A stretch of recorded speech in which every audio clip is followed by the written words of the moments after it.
என்பது இறைவனுக்கு அடிமை என்பதை அஞ்செழுத்தை உச்சரிக்கிற முறையிலே ஓதுகிற முறையிலும் நாம் அவனுக்கு அடிமைங்கிறத உணர்ந்து அது வழியாக இறைவனை நம்மளுடைய இதயத்தாமரையில திருநீதி கொண்டு எழுந்தருளல் செய்து அவரை பூசிக்க வேண்டும். அது அர்ச்சனை. அர்ச்சனை என்பது வெறும் பாட்டு மட்டுமல்ல, மந்திரம் மட்டுமல்ல, இறை வழிபாட்டை முழுக்க அர்ச்சனை. அந்த அர்ச்சித்தல், அவனை பூசிக்கிறதுக்கு தான் பேர் என்ன சொல்லிக்கிறாரு? அர்ச்சித்தல். அரணை இதயத்தில் அஞ்செழுத்தால் அர்ச்சித்து. இரண்டாவது பூசை. பூசை என்பது அங்கி. புரியல? பூசை என்பது அங்கி. பூசைக்கு அங்கங்கள் திருமஞ்சனம் முதலாக, வேள்வி முதலாக, தியானம் முதலாக இருப்பதெல்லாம் அங்கங்கள். பூசை என்பது அங்கி. பூசைக்கு அங்கங்கள். இந்த உடம்புக்கு உயிர் தான் அங்கி அப்படி சொல்லி புரிஞ்சுக்கங்க. உயிருக்கு உயிர் தான் நமக்கு என்னதுங்க? அங்கி. உயிருக்கு அங்கமாக இருப்பது உடம்பு. இல்ல, அங்கம், உபாங்கம், பிரத்யாங்கம். நம்ம படிச்சிருக்கிற ஏற்கனவே நினைவுபடுத்தி பாருங்க. இந்த உயிர் என்பது அங்கி, பொருள். அந்த அங்கிக்கு அங்கமாக இருப்பது உடம்பு. உடம்புக்கு உபாங்கமாக இருப்பது ஒன்று, பிரத்யாங்கமாக இருப்பது ஒன்று. இந்த உடம்புக்கு உபாங்கமாக இருப்பது நம்ம ஆடை அணிகள் முதலாக இருப்பது என்னதுங்க? உபாங்கம். மனைவி மக்கள் எல்லாம், கணவன் எல்லாம் பிரத்யாங்கம். இப்ப எதை காப்பாற்றணும்? எதை காப்பாற்றணும் புரிஞ்சுக்கிட்டீங்கன்னா பூசை எவ்வளவு முக்கியம் தெரிஞ்சுக்குவீங்க. உடம்பு இருக்கு, உயிர் இருக்கு, உடம்போட அணிகள் இருக்குது, ஆடை இருக்கு, வீட்டில் இருக்கக்கூடிய சொத்து, மக்கள், மனையெல்லாம் இருக்கு. சரிங்களா? மிகுந்த பெரிய ஆபத்து உடம்புக்கு வந்துருச்சு. எதை பார்த்துக்கணும்? போச்சு, சட்டை போச்சு, உடம்பு போச்சு அப்படின்னு நினைக்கலாமா? என்ன பெரும் ஆபத்து நீங்களே கற்பனை பண்ணீங்க. அதெல்லாம் என்னவோ டேஷ் டேஷ் நீங்கள் வச்சுக்கணும். அந்த மாதிரி ஒரு சூழல்ல எதை காப்பாற்றினா போதும்? உயிரை, உடம்பை காப்பாற்றினா போதும். சரிங்களா? இப்போ நேரா இறைவன் தான் அங்கி, உயிர் தான் அங்கம், மற்றது பூரா உபாங்கம், பிரத்யாங்கம். இப்போ பூசை செய்ய வேண்டிய இறைவன் தான் அங்கி, உடம்பு தான், உயிர் தான் உடம்பு. இப்போ உயிர் எதை முக்கியமாக பார்க்கணும்? உயிர் பூசை செய்வதை தான் பார்க்கணுமே தவிர மற்ற பொருள்களை எல்லாம் அது உலகமாகிய ஆபத்திலிருந்து தப்பிக்கணும்னா இதெல்லாம் பார்க்கக்கூடாது.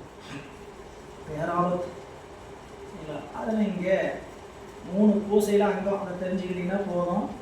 பூசை என்பது அங்கி. பூசைக்கு அங்கங்களாகனா நிறைய இருக்குது. அதில் மூணுக்கு முக்கிய பகுதி இறைவனை அர்ச்சித்தல் என்று சொல்லக்கூடிய வழிபாடு. வழிபாட்டில் அடுத்ததாக இருப்பது வேள்வி, ஹோமம் செய்வது. 3வது தியானம். அந்த ஹோமம் செய்கின்ற இடம் குண்டலி தானம். இந்த குண்டலி என்பது மூலாதாரத்திலிருந்து நமக்கு மேல் நோக்கி அந்த நெருப்பு மூழ்குவதாக. அது எப்பயும் அந்த குண்டலி தானம் எப்படி இருக்கும்? மடங்கி சுருண்டு இருக்கும். குண்டலி என்பது என்னதுங்க? கீழ்நோக்கிய பாம்பு. எப்படி இருக்கும்? கீழ்நோக்கிய பாம்பு, குண்டலி சக்தி. அந்த குண்டலி சக்தியை மேல் நோக்கி நெருப்பு மூழ்குவதாக. அந்த நெருப்புங்கிறது என்னன்னு கேட்டீங்கன்னா குண்டலி சக்தி தான். அங்கே நீங்கள் தனியாக ஒரு நெருப்பு எல்லாம் மூட்டலை. நம்ம உடம்புக்குள்ள இருக்கக்கூடிய மூலாதாரத்திலிருந்து 3 கணல், மூலாதாரத்து 3 கணலை காலால் எழுப்பும் கருத்து அறிவித்து. சரிங்களா? அதெல்லாம் நீங்கள் நாயகராக உள்ள அந்த ஒரு சிறு பகுதியை படிச்சிங்கனாவே என்ன உள்ளுக்குள்ள யோகம் என்பது தெரிந்து கொள்ளணும்.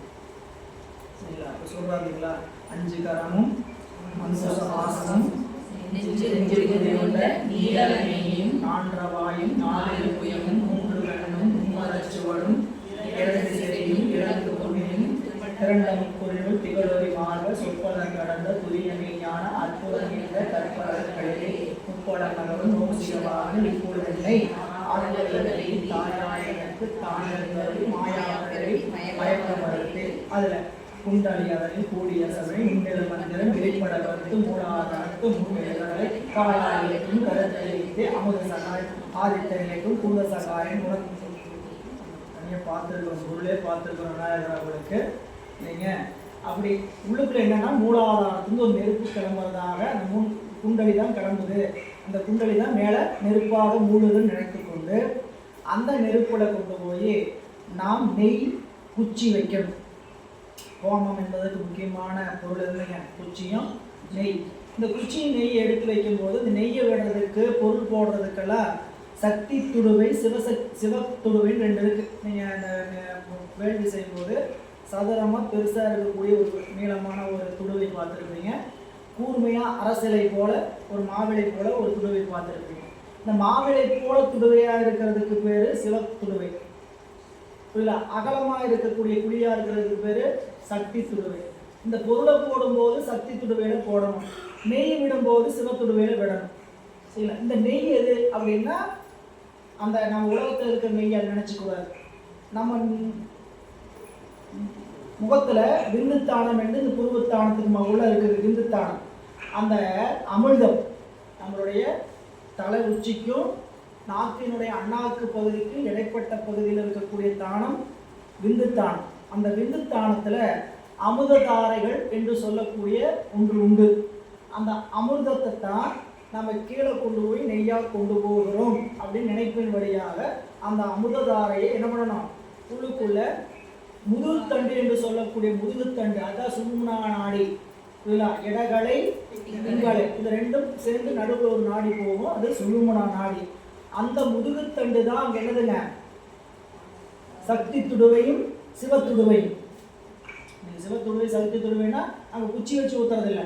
அந்த நெய் எது வழியாக போனால் அந்த துடுவை வழியாக சிவத்துடுவை வழியாக முதுகுத்தண்டுங்கிற சிவத்துடுவை வழியாக அந்த நெய் போய் அதில் என்ன ஆகணும், விழுகிற மாதிரி பாவனை செய்து கொள்ளணும். குச்சி எடுத்து வைக்கும்போது நெய்யை தொட்டு அப்படி வைக்கிற மாதிரி. குச்சி என்பது அந்த நம்மளுடைய மலம், நம்மளுடைய நான்கிற நினைப்பு, எனதுங்கிற நினைப்பு இருக்கிறத எரிக்கணும் போட்டு. புரியல? நம்ம பொருள் எதுங்க, உலக பொருள் தான். நம்ம பொருள் சொல்கிற நினைப்பு அந்த குச்சி மாதிரி. புரியல? அந்த குச்சி நான் என்ன பண்ணுறேன், இறைவனுடைய திருவடியை கொண்டு போய் விட்டு நம்மளுடைய வினைகளை எரிப்பதாக பாவி. அந்த இடத்துல எல்லாமே என்ன நினைப்போம்னு கேட்டால் அஞ்செழுத்து ஓடணும். நினைப்புக்கு மட்டும்தான் இதை நினைக்கணும். என்னதுங்க, இங்கிருந்து அமுதம் தான் நெய்யாக போகுது, அந்த துடுவையில் கொண்டு போய் அந்த நெருப்பில் என்ன பண்ணுறோம், அக்னியில் இடறோம் அப்படின்னு அந்த 5 எழுத்தை சொல்லிக்கிட்டே விட்டுக்கிட்டே இருக்கணும். சரிங்களா? இதில் நீங்கள் என்ன பொருள் வேணால் கொடுக்கலாம். வேள்வியில் கொடுக்குற மாதிரி சாமிக்கு என்ன பண்ணலாம், எண்ணெய் கொடுக்கலாம், சந்தனம் கொடுக்கலாம், குங்குமம் கொடுக்கலாம், முன்னரிசி கொடுக்கலாம், குச்சி தொட்டு நெய் தொட்டு வைக்கலாம், நீங்கள் தேனை விடலாம், பஞ்சாமிரத்தை இது வேர்ச்சம்பளம் கொடுக்கலாம், இப்போ திராட்சை கொடுக்கலாம், என்னென்னலாம் கொடுக்கலாமோ கொடுக்கலாம். சரிங்களா? இதெல்லாம் அதுக்கப்புறம் நம்ம விரிச்சுக்கிறது. அப்படி கொடுத்துக்கிட்டே 5 எழுத்து கொடுத்துக்கிட்டே அவர் என்ன பண்ணலாம், அந்த வேள்வி நினைப்பு நல்லா போதும் அப்படின்னு நினைக்கிற வரைக்கும் வேள்வி செஞ்சுக்கிட்டே இருக்கலாம். செய்து அதுக்கு நிறையவின்னு என்னதுங்க, நம்ம பூர்ணாகுதி கொடுக்குறோம். இந்த பூர்ணாகுதி என்னன்னு கேட்டிங்கன்னா, என்னுடைய எல்லா வகையான நினைப்புகளும் அற்று இல்லை, அவனுடைய திருவடியில் சரண்டராக, அவனுடைய திருவடியில் அடிமை, அவனுடைய திருவடியில் போய் நாம் ஒப்படைக்கிறது. அது என்னதுங்க, நம்மளுடைய கர்ம பலன், நம்மளுடைய நினைப்பு எல்லாம் வச்சு அதில் தீயில இட்டு இருக்கிறதா நம்ம அப்படியே பாவனை செய்து விட்டுறோம். 2வது, முதல்ல அரணை இதயத்தில் 5 எழுத்தால் அர்ச்சித்து. 2வது, அரணை குண்டலியில் ஓமம் செய்து. 2வது, குண்டலியில் 5 எழுத்தால் ஓமம் செய்து. வார்த்தையை அப்படி மாற்றிக்கணும். சொல்லி எப்படி இருக்குன்னா எல்லாம் மாறிதான் இருக்கும். அரணை இதயத்தில் 5 எழுத்தால் அர்ச்சித்து.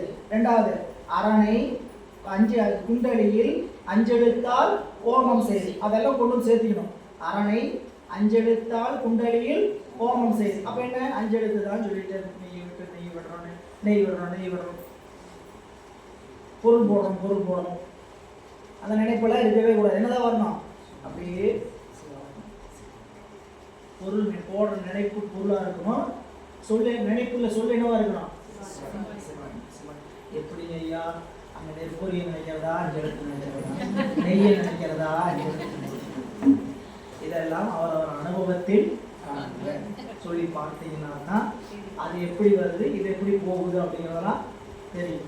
அப்படியே விட விட விட விட அந்த பூர்ணாகுதி பண்ணி சாமியை கொண்டு வந்து நம்ம என்ன பண்ணுறோம், மீண்டும் திருமேனியிலிருந்து என்னுடைய வழிபாட்டுடைய முறைகளை நிறைவு செய்துட்டு நேராக கொண்டு குருவமத்தில் என்ன பண்ணுறோம், அந்த பெருமானுக்கு பூசணை செஞ்ச நினைப்பு. தியானம் என்பது என்னன்னு கேட்டிங்கன்னா அங்கே உருவமோ குறிகளோ அப்படின்னு முதல்ல சிவலிங்க திருமேனி தான் குறியா, நீ நடராஜ திருமேனி தான் குறி, அது எதுவாக ஒன்று இல்லை. ஆனால் அந்த நடராஜ திருமேனியே நினச்சிக்கிட்டு நடராஜ திருமேனி தெரியணும், சிவலிங்க திருமேனி தெரியணும் அப்படின்னு அதை ஃபோக்கஸ் பண்ணக்கூடாது. நம்மளோட நினைப்பு என்ன கேட்டால் நடராஜர் வச்சுட்டிங்களா, நம்ம சிவாய நம்ம சொல்லிக்கலாம், சி வா யா நா சி வா யா அப்படின்ட்டு அப்படியே உருவம் போகணும். ஓம் சி வா யா நா மா ஓம் சி வா யா நா அந்த பிரபை என்ன ஆகும், அஞ்சு. சிவலிங்க திருமேனியா, சிவலிங்க திருமேனி நினைச்சிங்களா, மேலே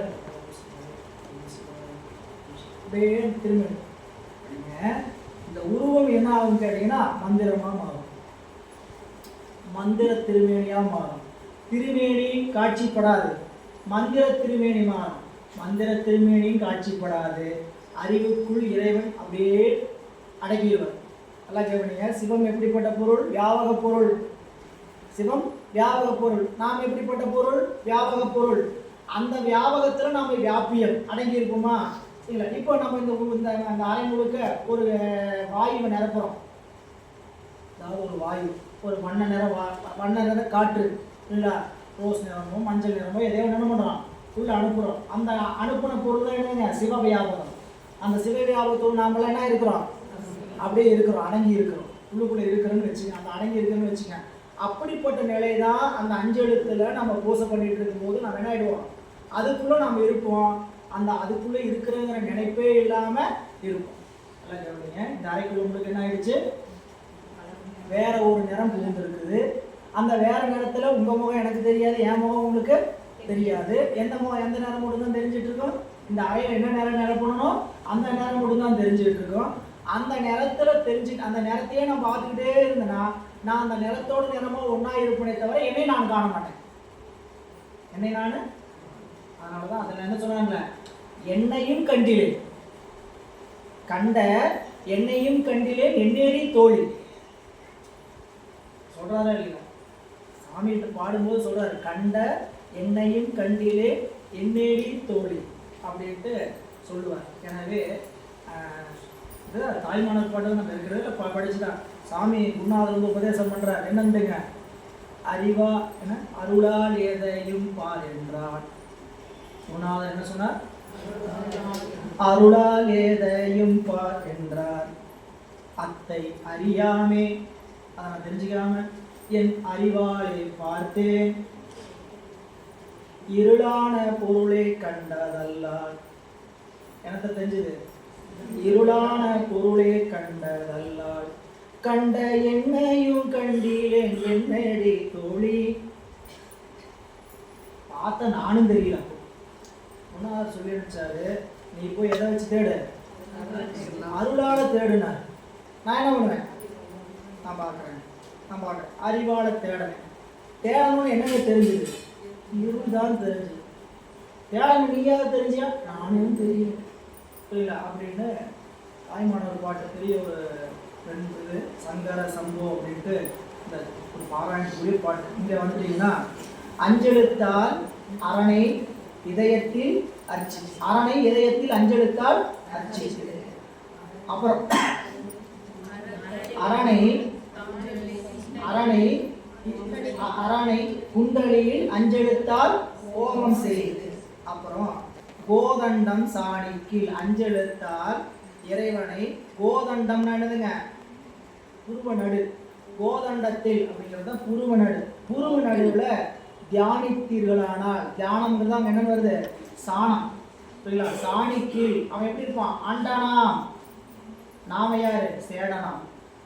அவன் அண்டனா நாம் அண்டனா எங்கேயும் நினைந்திருப்பேன்.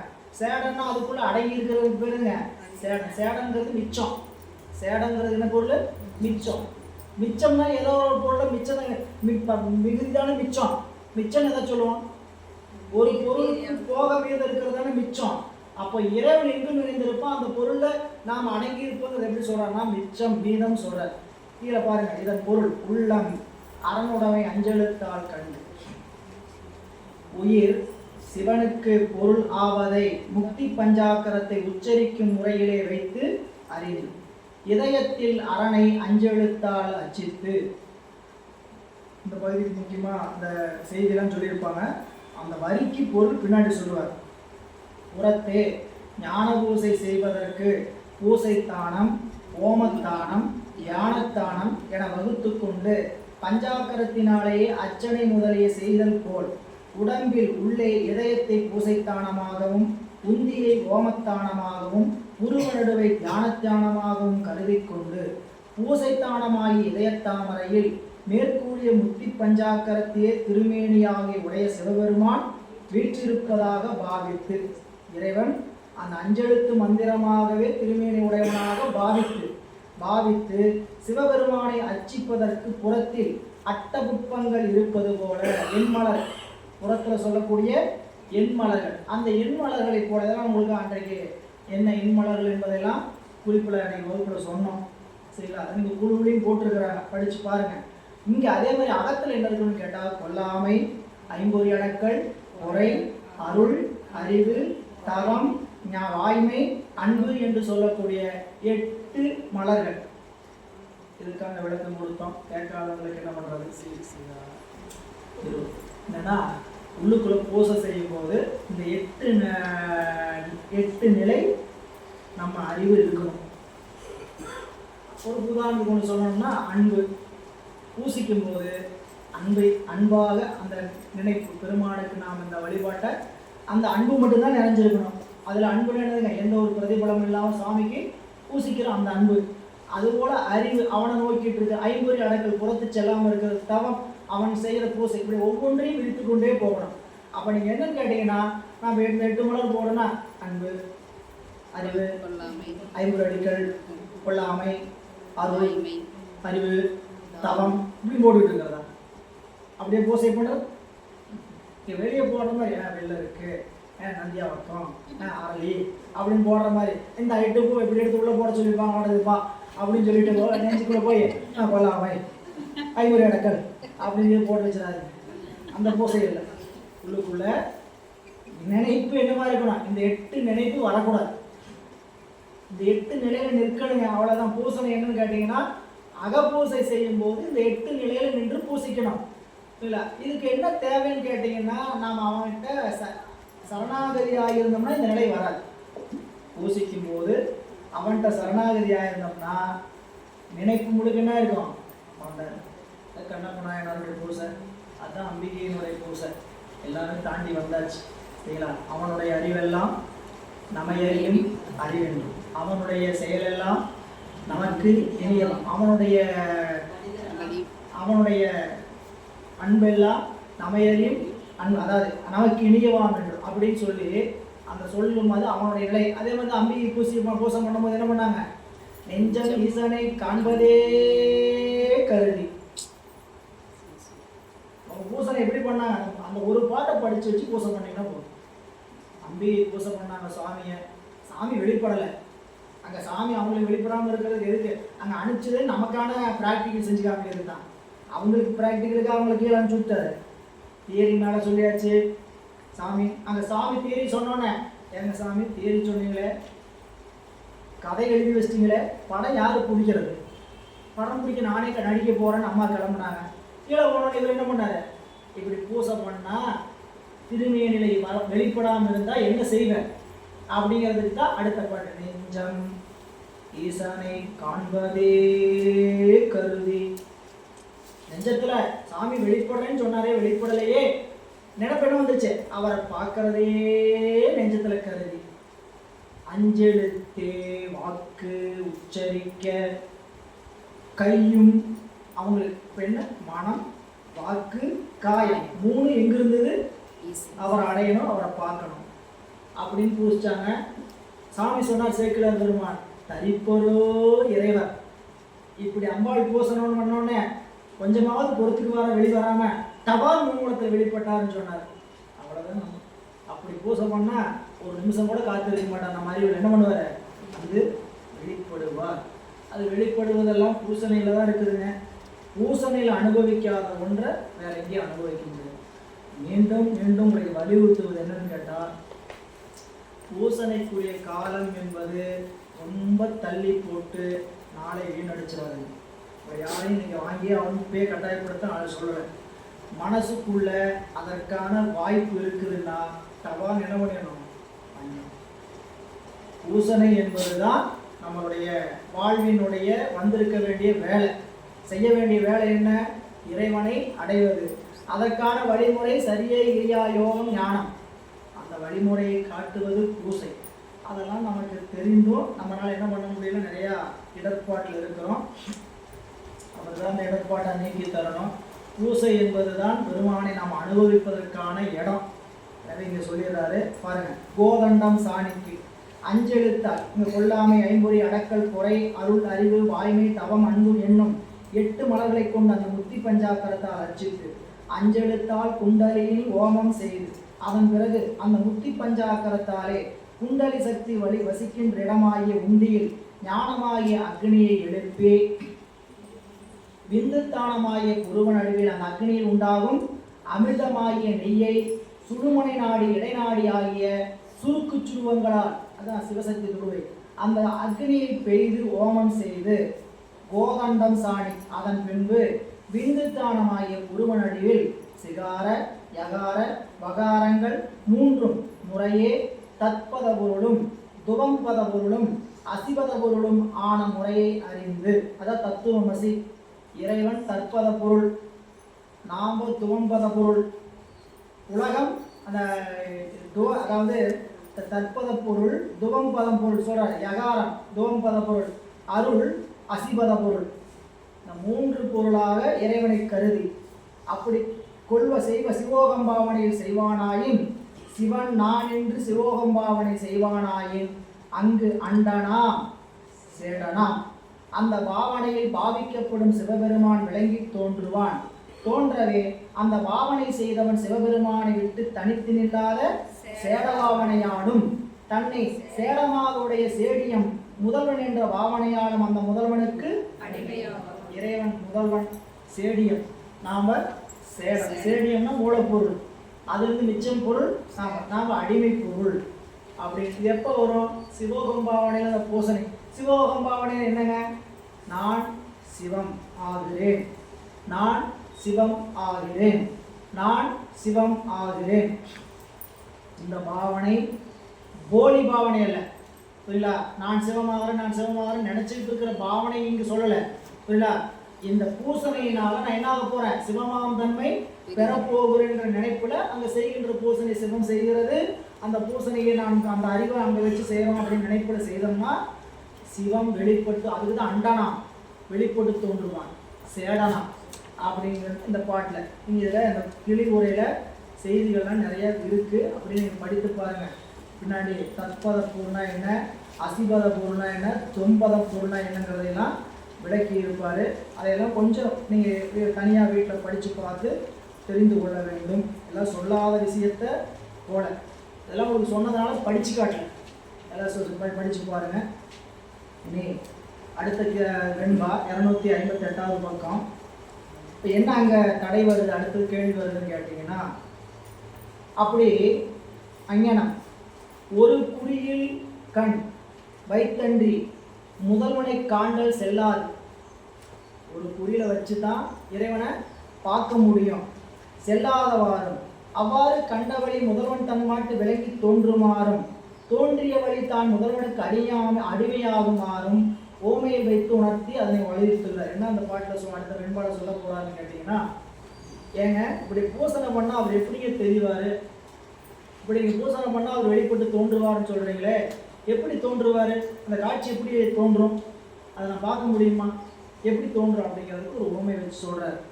இந்துவில் பானுவில் ராகுவை கண்டாங்கு சிந்தையில் காணின் சிவன் கண்ணாம் உந்தவே காட்டாக்கில் தோன்றி கனல் சேர் இரும்பென்ன ஆழ்தானாம் ஓது அஞ்செழுத்து.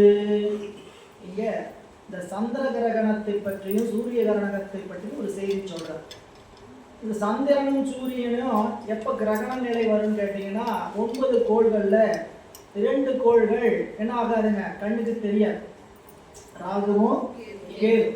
இந்த கேதுவை சூரியன் மறைக்கின்ற காலம்தான் நமக்கு சூரிய கிரகணம். சந்திரனை ராகு மறைக்கின்ற காலம்தான் சந்திர கிரகணம். அதுதான் நமக்கு கிரகண நாட்களாக சொல்லப்படுவது. அந்த நாட்கள்ல மட்டும் அந்த கோள்களை பார்க்கலாம். அந்த கோள்களுக்கு பேர் என்னதுங்க? நிழல் கிரகங்கள், சாயா கிரகங்கள். அந்த கிரகங்களுக்கு பேரு சாயா கிரகங்கள் என்று சொல்லக்கூடியது. அந்த நிழல் கிரகங்களை நம்ம எப்ப பார்க்கலாம்? கிரகணத்தின் போது பார்க்கலாம். அப்படி பார்ப்பது போல நீ உன்னுடைய அறிவுக்குள்ள பூசித்துக் கொண்டே வரும் பொழுது உன்னுடைய அறிவின் கண் அந்த அறியாமை நீங்கி வெளிப்பட்டு தோன்றுவான்.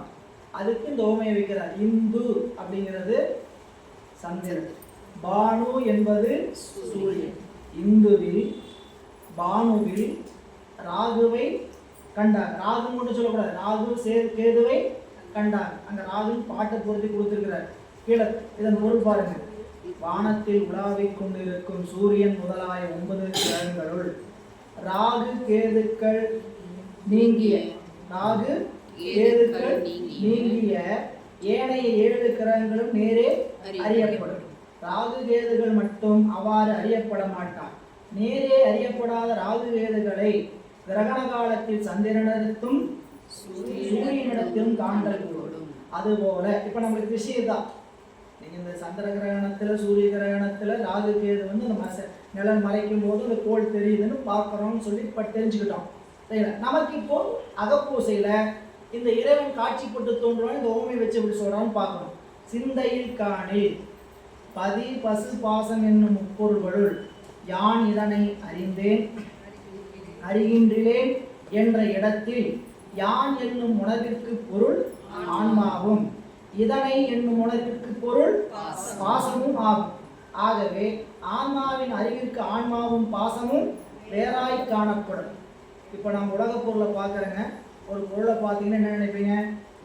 இந்த பொருளை நான் பார்த்தேன். இந்த பொருள் நம்மளுக்கு எப்படி இருக்குது? நமக்கு வேற இருக்கு. பூ, நிலம், நூல் தனித்தனியா நமக்கு வேற இருக்கிறதுனால இந்த பொருள் நம்ம எப்படி பார்க்குறோம்? வேறாக உணர்கிறோம். பசுவாக இருக்கக்கூடிய உயிர் மற்ற உலக பொருள்ல எப்படி இருக்குது? தனக்கு வேறாக இருக்குதா? தான் கண்ட பொருள் யான் இந்த பொருளை காண்கிறேன், தனக்கும் இந்த பொருளுக்கு வேறுபாடு இருக்கிறதுனால அப்படி காணலாம். செய்தி சொல்றார். ஆன்மாவும் இதனை என்னை உணர்வுக்கு பொருள் பாசமும் ஆகவே ஆன்மாவின் அறிவிற்கு ஆன்மாவும் பாசமும் வேறாக காணப்படும். இறைவன் பசுபாசங்களை கடந்து நிற்பவன். எனவே ஆன்ம அறிவிற்கு வேறாக காணப்படமான். ஏன்? அவன் இருக்கிற இடமே எங்க? அவன் அந்த ஆன்மாவிடத்தில் வேறாக காணப்படாத இறைவனை தன் இதயத்தாமரையிலே முத்தி பஞ்சாக்கரத்தை தியானிக்கும் முறையில் வைத்து ஆன்மா காணுமாயி. இப்போ நீங்க என்ன பண்ணணும்? எங்கெங்கயோ தேடக்கூடாது. அறிவுக்குள்ளதான் அவன் இருக்கிறான். அறிவுக்குள்ள என்ன பண்ணுங்க? தேடுனீங்கன்னா காணில் அப்படின்னா தேடனீங்கன்னா இப்படி தேடினா எப்படி தோன்றுவான்னா உந்தவே காட்டாக்கில் சிவன் தோன்றி கண்ணான். அவ்வாறு காணும் அறிவில் இறைவன் வெளிப்பட்டு தோன்றி அறிவுக்கு அறிவாய் விளங்கி நிற்பன். எதுபோல? இதயத்தாமரையில் இறைவன் வெளிப்பட்டு தோன்றுதல் எதுபோல எனில் விரைவினிடத்தில் கோலை நட்டு கயிற்றினால் கயிற்றில் கடையவே அந்த விரைவில் நின்று அக்னி தோன்றுமாறு போல் விறகுக்குள்ள நெருப்பு இருக்குன்னு ஒத்துக்கிறீங்களா? ஒத்துக்கிறீங்களா? அப்ப விறகு கொண்டு வந்து ஒருத்தர் புதுசா இந்த விறகுக்குள்ள நெருப்பு இருக்குன்னு செய்தியே தெரியாதவங்கிட்ட வைக்கிறோம். உங்களுக்கு அறிவு பக்குவம் இன்னும் வரல. ஒரு 10 வயசு தான் இருக்குது. இதுக்குள்ள நெருப்பு இருக்குது, நீ கடைஞ்சினா நெருப்பு போகணும்னு ஒத்துக்குவாங்க? இதுக்குள்ள நெருப்புக்கு ஒத்துக்குவாங்களா? ஒத்துக்க மாட்டேன். ஏன்? அவங்களுக்கு அறிவு பக்குவம் இல்லை. நம்ம அறிவுக்குள்ள சிவம் இருக்கிறது. பக்குவம் வராத காலம் வரைக்கும் நாம என்ன பண்ண மாட்டோம், ஏற்றுக்கொள்ளணும். பக்குவம் வர்ற காலத்துல என்ன பண்ணா, இந்த விறக கடைஞ்ச என்ன வந்துடுது, நெருப்பு வரும்ட்டு நாம அனுபவத்துல கண்டு இருக்கிறோம், கேட்டு இருக்கிறோம் இல்லை. இன்னைக்கு அந்த கடையிற வேலையில இல்லை, அதனால நம்மளுக்கு தெரியல.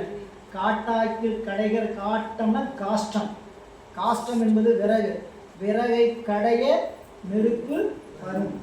அப்படி வருவது போல உள்ளுக்குள்ள பெருமான் என்ன பண்ணுவான், தோன்றுவான். காட்டாக்கி உந்தவை, எப்படி காட்டாக்கில் எப்படி வரும், உந்தவை.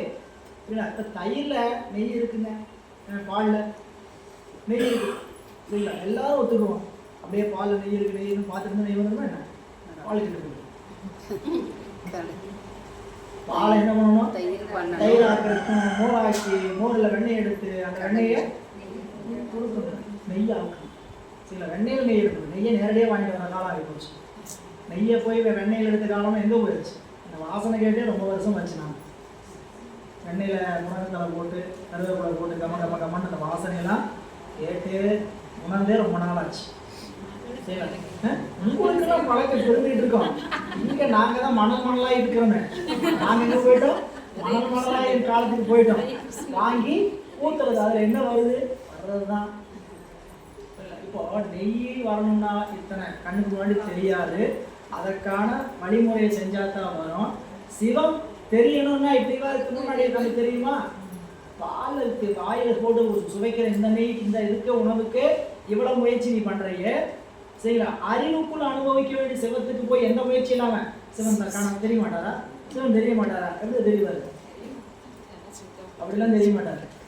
என்ன பண்ணணும், உந்தவே காட்டாக்கில் தோன்றி தோன்றி கண்ணா சொல்ற, அவ்வாறு இதயத்தில் தோன்றுமாறு போல, விறகில் நின்று அக்னி தோன்றுமாறு போல இறைவன் தான் கனல் சேர் இரும்பெண்ண ஆளாம். அப்படி தோண்டும் போது அவன் என்ன பண்ணுவான்னு கேட்டீங்கன்னா, அதுக்கு ஒரு ஓமி சொல்லிட்டாரு. உள்ளுக்குள்ள அந்த பெருமானை தேட தேட அறிவுக்குள்ள வெளிப்பட்டு தோன்றுவான். வெளிப்பட்டு தோன்றும் போது இறைவன் நெருப்பு போல, நெருப்போட சேர்ந்த இரும்பு போல நாம் ஆயிடும். இரும்பு என்ன பண்ணிடும், இரும்பு என்ன பண்ணிடும், நெருப்பு அதனுடைய கடினத்தன்மையை மாற்றிடும், அதனுடைய கடினத்தன்மையை மாற்றிடும். அப்புறம் அதுல மறைந்து இருக்கக்கூடிய சொல்ற, அதுல வந்து கடினத்தன்மை கரைஞ்சு போயிடும். ரெண்டாவது என்ன ஆயிரும், கரைஞ்சு போயிடும். இந்த நெருப்புல இரும்பு பட்டா என்ன ஆகுதோ அப்படி நாம சிவம் காணும் போது அவரோட கரைஞ்சிருப்போம். நம்மளுடைய மலமாகிய கடினத்தன்மை நீங்கி இருக்கும். இதுல போய் நான் அந்த சிவத்தை இப்படி அனுபவிச்சேன் அப்படி அனுபவிச்சேன்னு வார்த்தையில விவரிக்க முடியுமானா விவரிக்க முடியும். அதுக்கு உதாரணம் 2. காட்டாக்கி தோன்றி கனல் சேர் இரும்பெண்ண.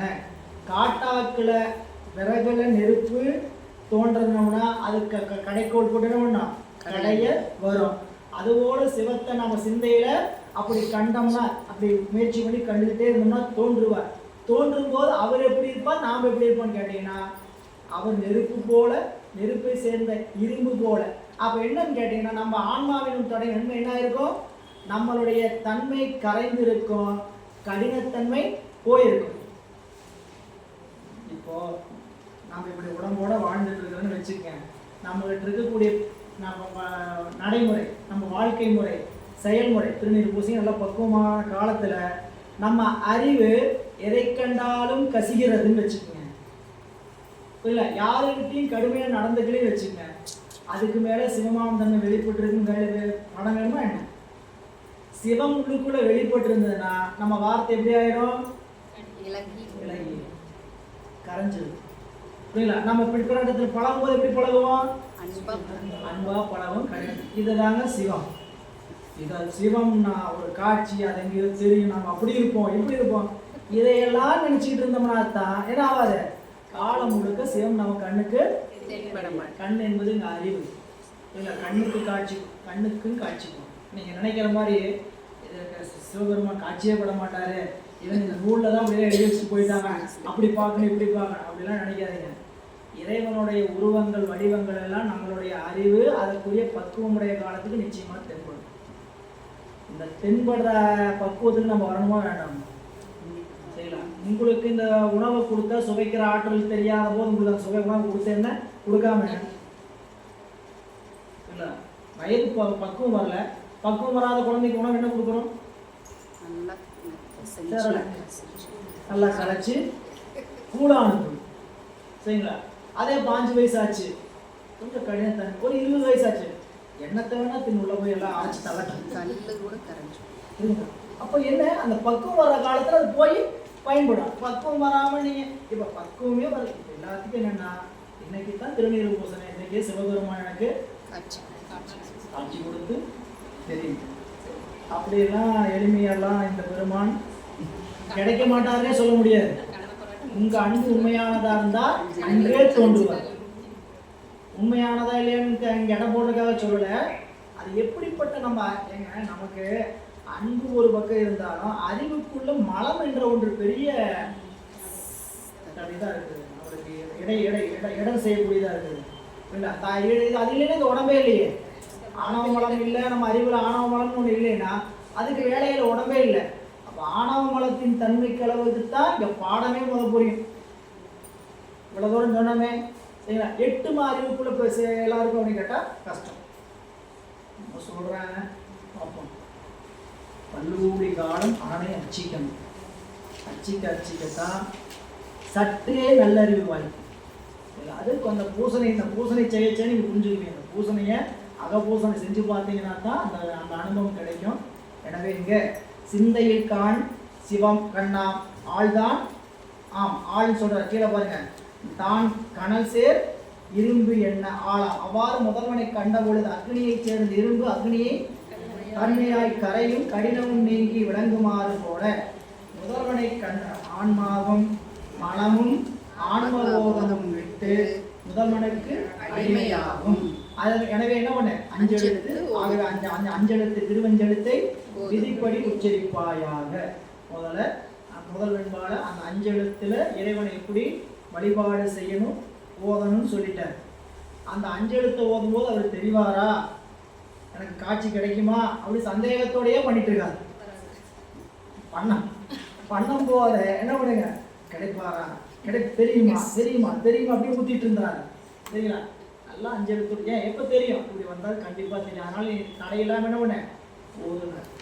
இனி அடுத்து மாணவனுக்கு ஆசை வந்துருச்சு. சரியா, எந்த ஆராய்ச்சிக்கும் போல, நான் இதயத்தில் வச்சு என் பெருமானை என்ன பண்ண போறேன், வேலை அர்ச்சனை பண்ணியே தருவேன். அதுக்கு என்ன வழிமுறை எப்படி அப்படின்னு கேட்டா, அதுக்கு பாசம் ஒருவனும் விதிப்படி செய்யணும்னு சொன்னார். அந்த பாசம் ஒருவி செய்வது என்பதற்கு நமக்கு இந்த 36 தத்துவ கூட்டங்கள் தான் பாசக்கருவிகள்.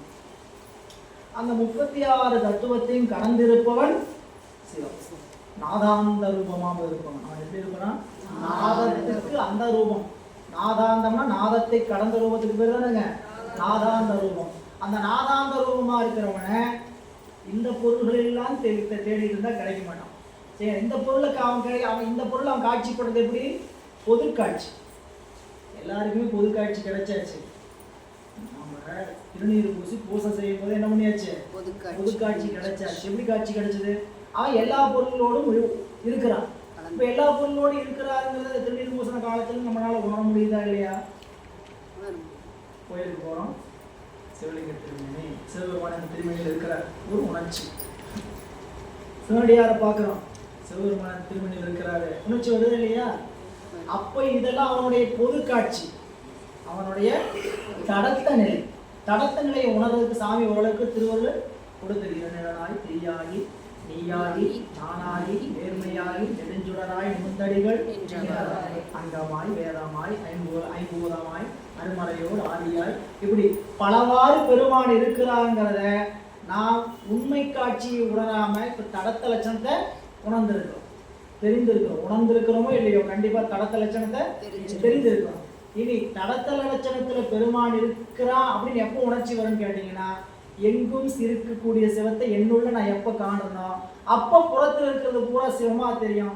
அப்போதான் தடத்திலையும் சிவம் கலந்துருக்கிறது உண்மையா உணர்ச்சியில உணர முடியும். உணர்ச்சியில உணர்றதுங்கிறது வேற. நாம இப்ப என்ன பண்ணிருக்கிறோம், அறிவுல உணர்ந்திருக்கிறோம். எல்லா பொருளையும் பெருமான் கலந்திருக்கிறான் அப்படின்னு அறிவுல உணர்ந்திருக்கிறோம். அப்படி இதயத்தில் பெருமானை வைத்து அர்ச்சனை செய்கின்ற வரைமுறையை சொல்லுவது அடுத்த வெண்பா. 261வது பக்கம் பாருங்க. எளிமையான பாடல் தான். மண் முதல் நாளம் மலர் வித்தை கலாரூபம் எண்ணிய ஈசர் சதாசிவமும் நன்னில் கலை உருவாம் நாதமாம் சக்தி அதன் கண்ணாம் நிலை அதிலாம் அச்சிவந்தால் மேல். இந்த பாடலை கொண்டு கூட்டி பொருள் செய்திருப்பாங்க. கீழே இந்த பொருள் பாருங்க. நன்னில் மேலை வெண்பாவில் கூறிய இதயத்தாமரை நிகழ்வு எவ்வாறு உள்ளது என்பதை அறியும் பொழுது மண் முதல் நாளம், பூதம் 5, தன்மாத்திரை 5, ஞானேந்திரியம் 5, கண்மேந்திரியம் 5, அந்தக்கரணம் 4 ஆக 24 தத்துவமும் உந்தியில் நின்று தோன்றி 8 விரல் அகல அளவு நீளமுள்ள தண்டு வடிவாகும். வித்தை மலர் வித்யா தத்துவம் 7ம் சிவதத்துவத்தில் சுத்த வித்தை 1ம் ஆக 8 தத்துவம் அந்த தண்டின் மேலுள்ள 8 இதழ் வடிவா எண்ணிய ஈசர் சதாசிவமும் கலாரூபம் கருதப்பட்ட ஈஸ்வரம் மகேஸ்வரம் சதாசிவம் சாதாக்கியம் என்னும் 2 தத்துவமும் அந்த இதழுக்கு உள்ளாகிய 64 பூந்தாது வடிவு ஆகும். சக்தி கலை உருவாம் சக்தி தத்துவம் அந்த பூந்தாதுக்கு உள்ளாகிய கொட்டை வடிவாகும். நாதம் அதன் கண்ணாகும். சிவதத்துவம் அந்த கொட்டையில் காணப்படும் 51 பீஜ வடிவாகும். அதில் அச்சிவன்தால் நிலையம் ஆதலால் அத்தன்மையாகிய இதயத்தாமரை 36 தத்துவங்களையும் ஆசனமாக கொண்டு அந்த ஆசனத்தில் சிவசக்தி நிலை பெற்று வீற்றிருக்கும் மேல். அவ்வாறு சிவசக்தி வீற்றிருப்பதை அறிந்து முத்தி பஞ்சாக்கரத்தால் இதயத்தில் அந்த சக்திமானாகி சிவபெருமானை அர்ச்சிப்பாயாக. இந்த பாடல்ல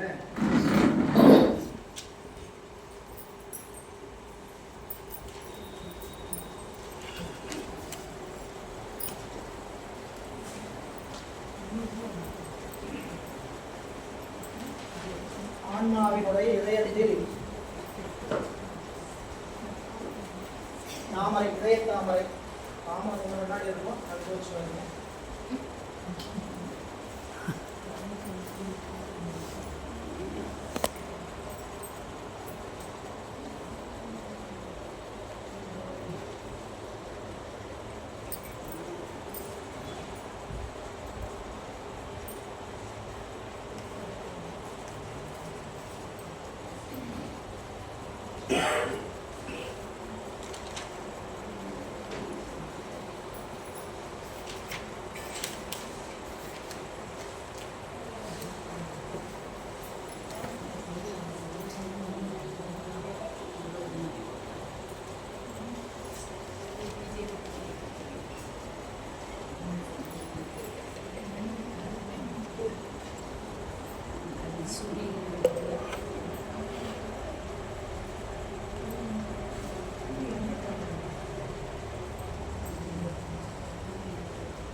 இதுல 24 தத்துவங்கள் தண்டு ஆன்ம தத்துவமாக சொல்லப்படக்கூடியது. இந்த 24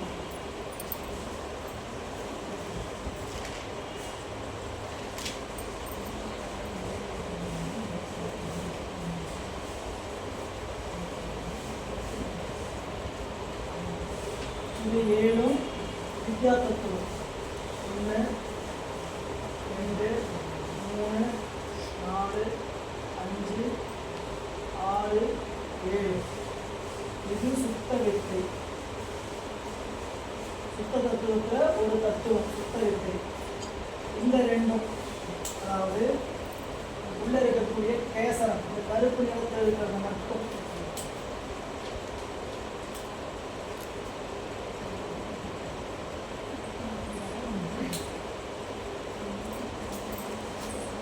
கருப்பு நிறத்தில் இருக்கிறது மட்டும்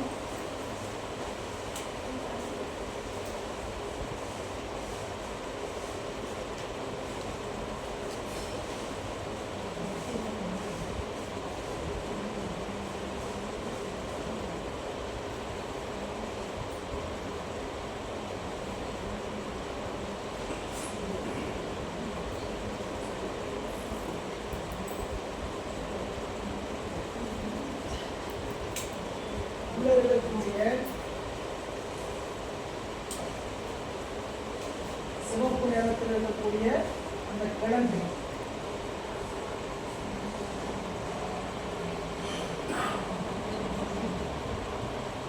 சிவப்பு நிறத்தில் இருக்கக்கூடிய கிழங்கு பொகுத்து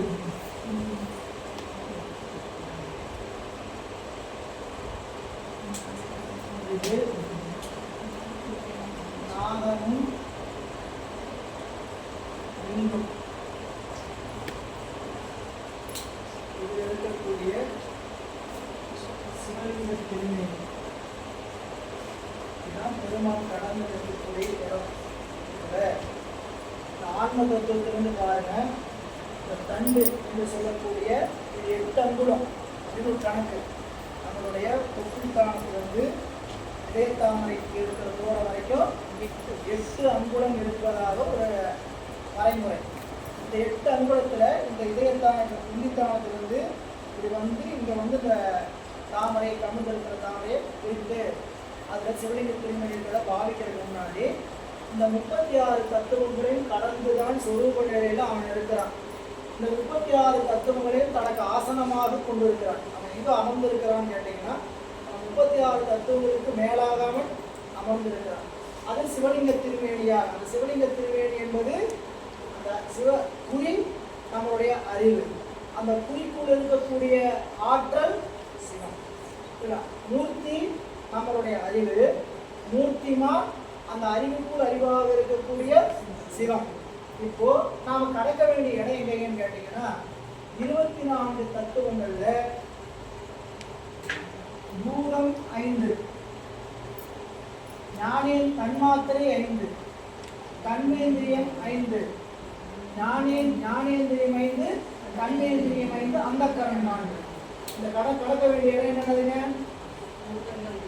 இந்த பகுதிக்கு பேர் என்னதுங்க? பூதங்கள் 5. பூதம் 5, இந்த பக்கம் தன்மாத்திரை 5, ஞானேந்திரியம் 5, கண்ணேந்திரியம் 5, அந்த கரணம் 4. பூசை பண்ண தயாராகிட்டோம். அகப்பூசை இந்தியிலிருந்து தாமரை தண்டு மேலே போகிறது. அப்படி கவனிச்சுங்க.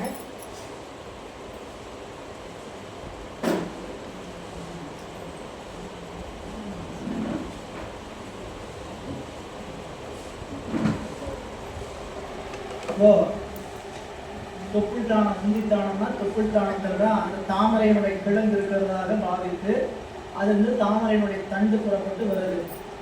முதல்ல நம்ம இந்த தத்துவங்களை எல்லாம் கடக்கிறோங்கிற மனதில் பாவனை. பேணு தத்துவங்கள் என்னும் பெருகு சோபானம் ஏறி இங்க படித்தோம். இந்திரான் கண்ணப்ப நாயனாருடைய அருள் வரலாற்றில் அவர் படி ஏறும்போது எங்கே ஏறி போறதா சொல்றாரு.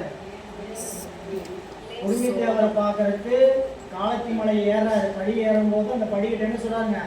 பேரு தத்துவங்கள் என்னும் பெரும் சோபானம் ஏறி 36 தத்துவங்களில் கடந்து போய் கொண்டிருக்கிறார் அப்படிங்கிறதா அந்த தத்துவார்த்தமா சொல்லப்படக்கூடிய செய்தி. அந்த படிக்கட்டு ஏறினாலும் அவர் எங்க போயிட்டு இருக்கிறாரு? உடம்பு உலகம் இந்த நினைப்புகளை கடக்கிறார். அப்ப கடக்கும் போது அங்க சிவம் அவருக்கு எங்களுக்கு தெரியுது. மலை மேல குடிமை தேவர் காட்சிப்பட்டு அகப்பட்டு விடுகிறார். புராணம் இங்க முதல்ல 50 நிலம், நீர், நெருப்பு, காற்று, ஆகாயம். இந்த அஞ்சையும் அந்த பகுதியில் அந்த தண்டுக்குள்ள இருக்கிறதா நினைச்சிட்டு நிலம் போற்றி, நீர் போற்றி, நெருப்பு போற்றி, காற்று போற்றி, ஆகாயம் போற்றி. இந்த இந்த இதெல்லாம் போற்றின்னு சொல்றேன்னு என்ன கேட்டீங்கன்னா, இவ்வளவு நாள் இது எனக்கு அனுபவமாக இருந்தது சரிங்களா, அதனால் இந்த அனுபவத்துக்கு கொடுத்ததுக்கு வணக்கம் சொல்லி அதை நான் நீங்குகிறேன். 5 பூதத்தினுடைய தொடக்கை நான் என்ன பண்ணிக்கிறேன், நீங்குகிறேன். நம்மளால நீங்க முடியுமா? குருநாதர் சொல்லி கொடுத்த மந்திரத்தை அந்த இடத்துல சொல்லிடணும். நிலம் போற்றி, நீர் போற்றி, நெருப்பு போற்றி, காற்று போற்றி, ஆகாயம் போற்றி, ஓம் சிவாய நம. அடுத்தது ஓசை போற்றி, ஊரு போற்றி, ஒளி போற்றி, சுவை போற்றி, நாற்றம் போற்றி, ஓம் சிவாய நம. நம்மளால அதெல்லாம் கடக்க முடியாது. குருநாதர் சொன்ன மந்திரம் அந்த வேலையை செய்யும். அதனால நம்ம என்ன பண்ணணும், 5 பூதங்களை சொல்லி கடக்கிறேன், 5 தன்மாத்திரைகளை சொல்லி கடக்கிறேன். ஞானேந்திரியம் செவி போற்றி, தோல் போற்றி, வாய் கண் போற்றி, வாய் போற்றி, மூக்கு போற்றி, ஓம் சிவாய. ஒவ்வொன்றுக்கும் தனித்தனியாகவும் சொல்லிட்டு வரலாம். நிலம் போற்றி, ஓம் சிவாய நம. நெருப்பு போற்றி, ஓம் சிவாய நம. நெருப்பு போற்றி, ஓம் சிவாய. இப்படி கூட அதான் சொல்லலாம் தான் அந்த இடத்துல இருந்து பூதத்தொடக்கு நீங்க முடியும். சரிங்களா, பூதத்தொடக்கு நீங்குவாங்களும் பூசையில் செஞ்சு பாருங்க. பூதத்தொடக்கு நீங்குதா இல்லையான்னு இல்லை, அந்த பூதத்தொடக்கு நீங்கணும், தன்மாத்திரை நீங்கணும். அப்புறம் ஞானேந்திரியத்தை நீங்க கண்மேந்திரியம் வாய் போற்றி, கால் போற்றி, கை போற்றி, இருவாய் போற்றி, கருவாய் போற்றி. அந்த பொருளை சொல்லும் போது அந்த பொருளை நினைச்சுக்கிட்டாலும் சரி, எந்த பொருள் உடம்புல அந்த பொருள் இருக்கு இல்லையா, நிலமா இருக்குது, நீரா இருக்குது அப்படிங்கிறத நீங்கன்னா அந்த பொருளை நினைச்சுக்கிட்டு சொன்னாலும் தப்பு இல்லை. அதை சொல்லிட்டு ஓம் சிவாயனம், ஓம் சிவாயனம். என்ன மந்திரம் சொல்லிதான் அந்த மந்திரம், குருநாதர் சொல்லி கொடுத்த மந்திரத்தை சொல்லிக்கிட்டே அப்படியே கடந்து போனீங்கன்னா மனம் இங்கே வந்துடும். மனம் போற்றி, புத்தி போற்றி, ஆங்காரம் போற்றி. தண்டு முடிஞ்சிருச்சு, தண்டு நிறைவு. ஏன்னா ஆன்ம தத்துவத்தை கடந்த, ஆன்ம தத்துவத்தை கடந்தாச்சுனாலே என்னதுங்க, உடம்பு தொடர்பு அற்றுவிட்டது. இனி அறிவு தொடர்பு தான். ஆன்ம தத்துவத்தை கடந்துட்டேன்னு சொல்லிட்டாவே உடம்பினுடைய கட்டுப்பாட்டிலிருந்து நாம நீங்கிறோன்னு அர்த்தம் இல்லை. அதுதான் சிவபிரகாசம். மண் முதல் கரணம் எல்லாம் மறு அசத்தாக்கி ஞான கண்ணினை மூடி அஞ்செழுத்து எண்ணி அஞ்செழுத்து மாறி இறைவனை உணர்ந்து போட்டு புண்ணியம் தனக்கு ஞான பூசையாய் புகழும் அன்று. 96வது பாட்டு. 96 சிவபிரகாசம்.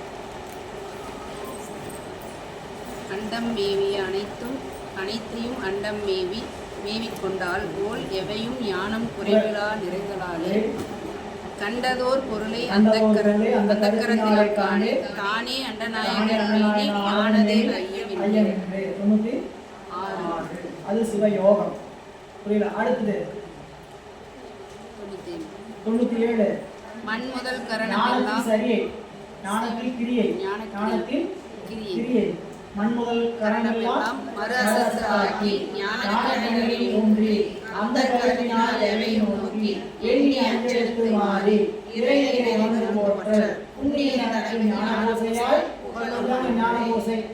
இங்க சொல்லப்பட்ட செய்தி தான் அந்த பாட்டு.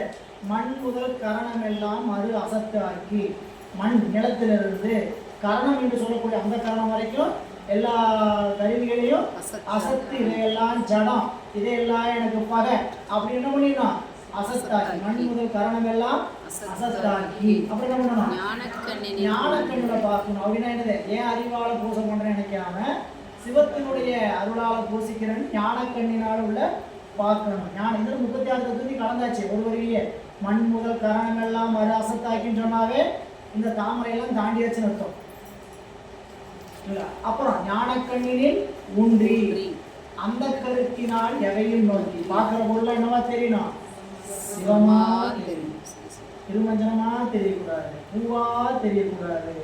இல்ல மனசுக்குள்ள மனைவியே நினைப்பு வந்தாலும் சிவமாத்தான் தெரியும், சிவ மனைவியாத்தான் தெரியணும், வெறும் மனைவியா தெரியக்கூடாது. எப்படி தெரியணும், அப்படி வரும், வந்தால்தான் உங்களுக்கு புரியும். சரிங்களா, சிவம் சிவம் சிவம் சிவம் ஆயிடும். அப்படி காட்சிப்படும். அந்த ஞானக்கண்ணில் அந்த கருத்தினால் எதை நோக்கி எண்ணி அஞ்செழுத்து மாறி எண்ணி அஞ்செழுத்து மாறி. அஞ்செழுத்து என்றது மாறி என்னது சிவயனம் மாதத்து நமசிவாயெல்லாம் போயிடும் அப்படி எண்ணி அஞ்செழுத்து மாறி இறை நிறைவு உணர்ந்து போற்று என்று இறைவன் நிறைந்திருக்கிறான்னு உணர்ந்து போற்றுகின்ற பூசைக்கு பேரு ஞான பூசையால் சொல்லுவாங்க. அது ஞான பூசை. இந்த ஞான பூசை தான் இங்க இதயத்துல பண்றதுக்கு பேர் ஞான பூசை. புரியல? அந்த அகப்பூசை. அந்த ஞான பூசையில இந்த 24 தத்துவம் என்பது என்னதுங்க? ஆன்ம தத்துவம். உடம்பு சார்ந்து நீ பொருள் பிரபஞ்சத்தை நீங்கியாச்சு. நீ அறிவு பிரபஞ்சம்னு ஒரு சொல் பிரபஞ்சம். அதை தாண்டதுக்கு உள்ள வித்யா தத்துவங்கள் சிவ தத்துவங்கள் 5 நடக்கும். அந்த சிவ தத்துவங்கள்ல வித்யா தத்துவங்கள் 7ல தாமரை இலையில எத்தனை இலை வச்சுக்கிறோம்? 8 இலை இருக்கிற மாதிரி அகைதல் 8 இதழ் தாமரை ஒரு விரிச்சு 8 இதழ் இருக்கிற மாதிரி வச்சு அதில் ஒரு இதழ் மாயை, ஒரு இதழ் காலம், ஒரு இதழ் நியதி, ஒரு இதழ் கலை, ஒரு இதழ் வித்தை, ஒரு இதழ் அராகம், ஒரு இதழ் புலன், ஒரு இதழ் சுத்த வித்தை. 8 இதழ்ல வித்யா தத்துவங்கள் 7ஐயும் கடந்த. ஓம் சிவாய நம. வழிபாடு பார்த்துருக்கீங்க, வழிபாடு செய்வது பார்த்துருக்கிறீங்க எல்லாரும். புனித தீர்த்தம் தெளிக்கும் போது என்ன நடக்குது பார்க்குறீங்க, நீங்கள் சொல்கிறீங்க, நாங்களும் பார்க்குறோம். என்ன நடக்குதுன்னு கவனிச்சிங்கனாக்கா அதுக்கு தெரியும். இல்லைங்களா? எம்பெருமான் சதாமுறை வீட்டு இருக்கும் கங்கை தாய் இந்த புண்ணிய பூசனை நிகழும் காலத்தில் அதற்கு அப்பாலும் இவ்விடத்தில் இருக்கின்ற தூய்மையானது என்றென்றும் நிலைத்திருக்க அருள்புரியாக. ஓம் சிவாய நம. ஓம் சிவாய நம. ஓம் அத்திரம் ஆவண அஞ்செழுத்துமே. ஓம் சிவாய நமன் அந்த தீர்த்து தெளிக்கிறோமா? அப்படின்னு தெரிச்ச என்ன அர்த்தம்? அங்க இருக்கிற மாயா சம்பந்தத்தையெல்லாம் நீக்கி சிவசம்பந்தம் ஆக்குறோம். அதுக்கு மந்திரமும் சொல்றோம். அந்த நீரையும் தெளிச்சு அங்க இருக்கக்கூடிய அழுக்குகளை கழுவுவதாக பாவனை. எல்லாம் பாவனை தான். பாவனை என்ன ஆயிடணும்? நிஜமாயிடணும். நீங்க அந்த பாவனையில இதே ஒரு பொது இடத்துல வழிபாடுன்னு வச்சுக்கோங்க. 50 பேர் 50 பக்கம் பேசிக்கிட்டு இருப்பாங்க. ஒரு பாவனையும் செல்லாது. இல்ல சிவனடியார்களாக இருந்தான்னு வச்சுங்க, அந்த இடத்துல இருக்கிற போசனை அப்படியே அந்த இடத்துல சிவமா விளங்கிட்டு. புரியல? இப்ப என்ன? தெளித்த நீரும் சிந்தனை எல்லாம் ஒத்து வந்து அந்த இடத்துல சிவமான அந்த இடத்துல இருக்கக்கூடிய வழிபாட்டினுடைய தன்மை அப்படி இருக்கும்போது தான் சிவமா. அப்ப நம்ம பூசையில் நினைச்சுங்க, அந்த 50 பேர் உள்ள இருந்தான்னு வச்சுங்க, 50 பேர் 50 மாதிரி ஆளுங்க சரிங்களா? பூசை எப்படி இருக்கும்? ஒரே கடமுடாவாக தான் இருக்கும். எல்லாம் சிவமா இருக்கிற மாதிரி ஆட்களா இருக்கிற கிடைச்சதுன்னா சிவமயம். அவ்வளோதான் பூசை. புரியல? அப்போ இந்த தாமரை 8 இதழ் தாமரை அப்படியே மாயை போற்றி, காலம் போற்றி, நீதி போற்றி, கலை போற்றி, முட்டை போற்றி, அராகம் போற்றி, குருடன் போற்றி, சுத்தகத்தை. ஓம் சிவாய நம. அதுக்கப்புறம் உள்ளுக்குள்ள இருக்கக்கூடிய உள் இதழ் அகை இதழ். முதல்ல புற இதழை பிரித்தோம். உள்ள அகை இதழ் நிறைய இருக்கும். அந்த அகை இதழ் என்னன்னு கேட்டீங்கன்னா மகேஸ்வரமும் சுத்த வித்தையுமாக அந்த கலைகள் எல்லாம் ஒன்று கூடி இருப்பதாக கருதணும். அந்த கலைகளையும் நாம் கடக்கிறோம். மகேஸ்வரம் இதுகள் தனித்தனியா ஏன் அந்த இடத்துல அதையெல்லாம் நினைச்சு கடக்கிறதுக்கு தனி பாடம். அது விரிவு சித்தியார் மாபாடியும் அங்கே பார்ப்போம். இந்த என்ன பண்ணுங்க, துவங்குங்க. அப்படி அகை பூசையில மகேஸ்வரம் சாதாக்கியம் போற்றி, மகேஸ்வரம் போற்றி, சாதாக்கியம் போற்றி கடந்த சிவாய். அடுத்தது உள்ள நாதம் இந்து என்று சொல்லக்கூடிய அங்க இருக்கக்கூடிய பொகுட்டு கொட்டை, அது அப்படியே சம வடிவில் இருக்கும். அது மேல புள்ளியா இருக்கும். இந்த சம வடிவில் இருக்கிறது என்னன்னு கேட்டீங்கன்னா சக்தியினுடைய தன்மை இந்து இல்ல. அது மேல இருக்கக்கூடிய கொட்டையா இருக்கிறதுக்கு பேர் என்னங்க? அது வித்து பீஜ மாதிரி முள்ளுமுள்ளா இருக்கும். அந்த முள்ளுமுள்ளா இருக்கிறது 51 பீஜ எழுத்துக்களாக இருக்கக்கூடிய நாதம். இந்த உலகம் எப்படி பெருமான் செயல்படுத்துறார்? சொற்பிரபஞ்சம் பொருட்பிரபஞ்சம். பொருட்பிரபஞ்சமாக கீழே இருக்கிறது போல சொல்லியாச்சு. சொற்பிரபஞ்சமாக நாதம். அதையும் கடந்தா அது மேல சிவலிங்க திருவேணியாக அவன் வீட்டிருப்பதாக பாவித்து இறைவனுடைய அருள்தான் நம்மளுடைய வழிபாட்டை ஏற்றுக்கொள்வதற்காக, அன்பை ஏற்றுக்கொள்வதற்காக வந்து என்ன பண்ணுது? அமருது. நம்ம ஒரு வழி, நம்ம அன்பை செலுத்தணும்னா அதுக்கு ஒரு இடம் வேணுமா வேண்டாமா? அன்பு செலுத்துறதுக்கு ஒரு இடம் வேண்டுமா வேண்டாமா? கண்டிப்பா வேணும். பிள்ளைங்க இருந்தால் அன்பு செலுத்தலாம், மனைவி இருந்தால் அன்பு செலுத்தலாம். அப்படி இருந்தால் தானே செலுத்த முடியும், இல்லாதவங்க எங்கே போய் அன்பு செலுத்த முடியும்? அதுபோல நம்ம அன்பு செலுத்துறதுக்கான ஒரு குறி அந்த திருமேனி. நம்ம அறிவில் தான் அன்பு இருக்குது. எல்லாம் கொஞ்சம் சூட்சமாக பார்த்தீங்கன்னா அங்கே பூசை செய்கிறது என்ன பண்ணிட்டு இருக்கிறோம், அந்த திருமேனி என்பது நம்மளுடைய அறிவு. அந்த அறிவில் நம்ம என்ன பண்ணோம், அன்பு செலுத்தணும். அந்த அன்புக்கு அந்த திருமேனிக்குள்ள தான் யார் இருக்கிறாங்க, அதை ஏற்றுக்கொள்ளக்கூடியவர் மூர்த்திமானாக இருக்கிறார். அந்த மூர்த்தம் நம்மளுடைய அறிவு. அந்த அறிவுக்குள்ள சிவம் மூர்த்திமானாக நம்மளுடைய அன்பை ஏற்றுக்கொள்வது என்ன பண்ணுறாரு, தயாராக இருக்கிறார். தயாராக இருக்கிற என்ன பண்ண வேண்டியதானே, நம்ம அரணை இதயத்தில் அஞ்செழுத்தால் அர்ச்சித்து, அரணை குண்டலியில் அஞ்செழுத்தால் ஹோமம் செய்து, அரணை இந்த கோதண்டம் அஞ்செழுத்தால் தியானிக்கு அண்டனாம் சேரன். அவன் வெளிப்படுவான். எப்படி வெளிப்படுவான்? இந்த வில் பானையில் ஆகவை கண்டாண்டு சிந்தையில் தானில் சிவன் கண்ணாம் முந்தவை காட்டாக்கி தோண்டி கணசேல் இரும்பெண்ண ஆழ்தானாம் ஒரு அஞ்செழுத்து. அஞ்செழுத்து. இப்போ நமக்கு சொல்ற விதி என்னன்னு கேட்டீங்கன்னா, என்ன ஆணைன்னு கேட்டீங்கன்னா, அதை இது யோசிச்சுட்டு இருக்காரு. பேசாம நெஞ்சத்துல இதய தாமரத்தை சிவலிங்கத்தை வச்சு என்ன பண்ணிட்டாரு, அஞ்செழுத்தை சொல்லி பூசை பண்ணி தெரியவா தெரியும். காட்ட வேண்டியது அவர் வேலை, செய்ய வேண்டியது நம்ம வேலை. நம்ம என்ன பண்ணிட்டே இருக்கணும், இதய தாமரை என்று சொல்லக்கூடிய ஒன்றில் சிவலிங்க திருமேனியாக இந்த தோற்றமெல்லாம் எதுக்குன்னு கேட்டீங்கன்னா, இந்த இதய தாமரையை நினச்சிக்கிட்டு இருக்கிறது இல்லை. நீங்கள் பூசை பண்ணி பாருங்க, தாமரையும் தோணாது, தண்டும் தோணாது. எதுதான் தெரிஞ்சுக்கிட்டு இருக்கோம், சிவலிங்க திருமேனி. அந்த சிவலிங்க திருமேனியும் தெரியாது. ஒரு நேரத்தில் பூசிக்கிற அஞ்செழுத்து மட்டும் தான் ஞாபகம் வந்துட்டு இருக்கோம். அப்ப என்னாச்சு, திருமேனி யாரு, திருமேனி யாரு, நாம. புரியல? அந்த தாமரை தண்டெல்லாம் யாரு, எது, உலகம். உலகமும் தெரியாது, தாமரையும் தெரியாது, தண்டும் தெரியாது, திருமேனியாகிய நம்ம அறிவும் தெரியாது. எதுதான் தெரிஞ்சுட்டு இருக்கோம், அப்படியே பூசிக்கிற அந்த நினைப்பு மட்டும்தான் இருந்துட்டு இருக்கோம்.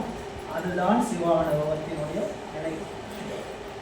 அதை தவிர நமக்கு வேற எதுவும் தோணாது. அந்த பூசிக்கிற நேரத்தில் பூசையில் காண்க வந்துருக்கீங்க. அதனால் பூசனை ஐயா சொல்கிற மாதிரி 2 நிமிஷம் 3 நிமிஷம் வரதை பண்ணுங்க. போது அந்த பூசையை விட்டுட்டு போகாது சரிங்களா? அதில் தான் இந்த இன்பத்தை அனுபவிக்க முடியும். இனி 9ஆம் நூற்பாடின் தொகை பொருள் 263வது பக்கம் அன்பரை யாராவது அப்படியே படிக்கலாம்.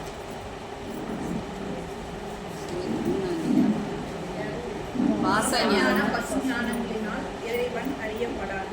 எனவே திருவடி ஞானத்தாலேயே அவனை அறிய வேண்டும். இதை படிச்சுட்டோமா?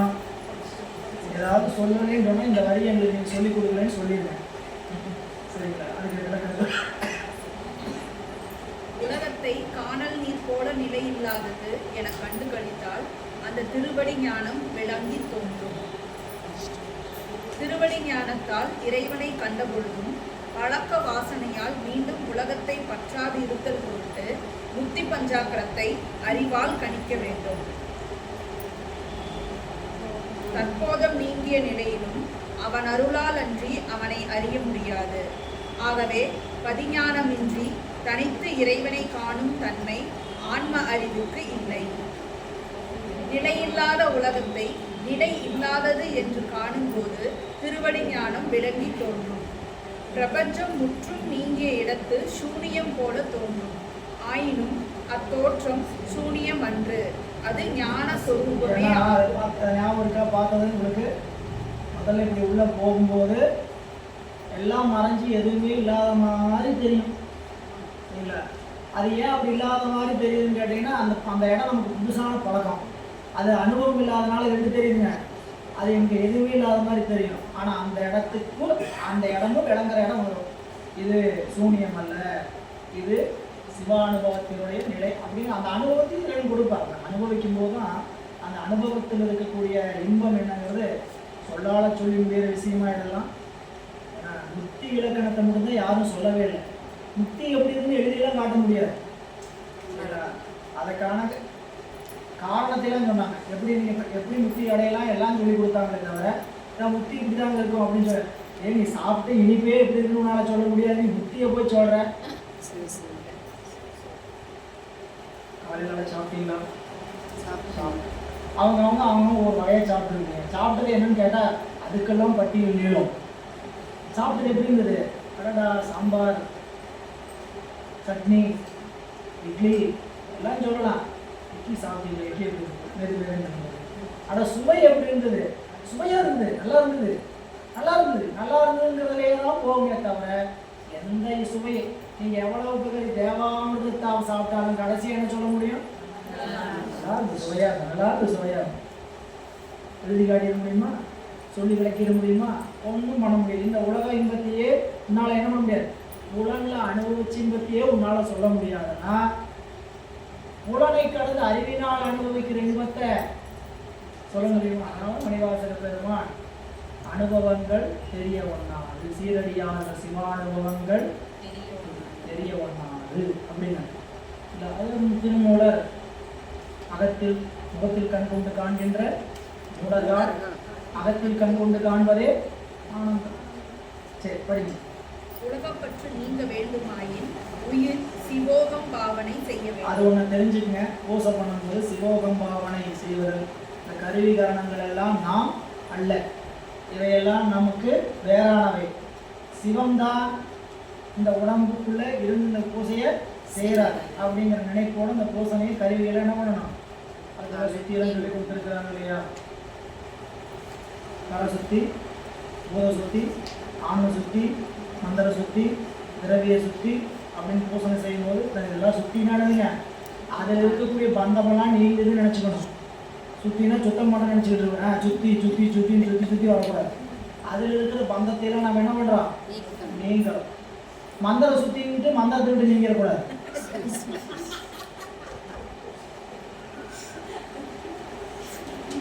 மந்திர சுற்றி சொல்லியிருக்கிறாங்க. ஐயா சொன்னாங்க, சுத்தி வேணும் சொல்லியிருக்கிறாரு, அதை விட்டு நீங்கன்னு சொல்லியிருக்கிறாரு.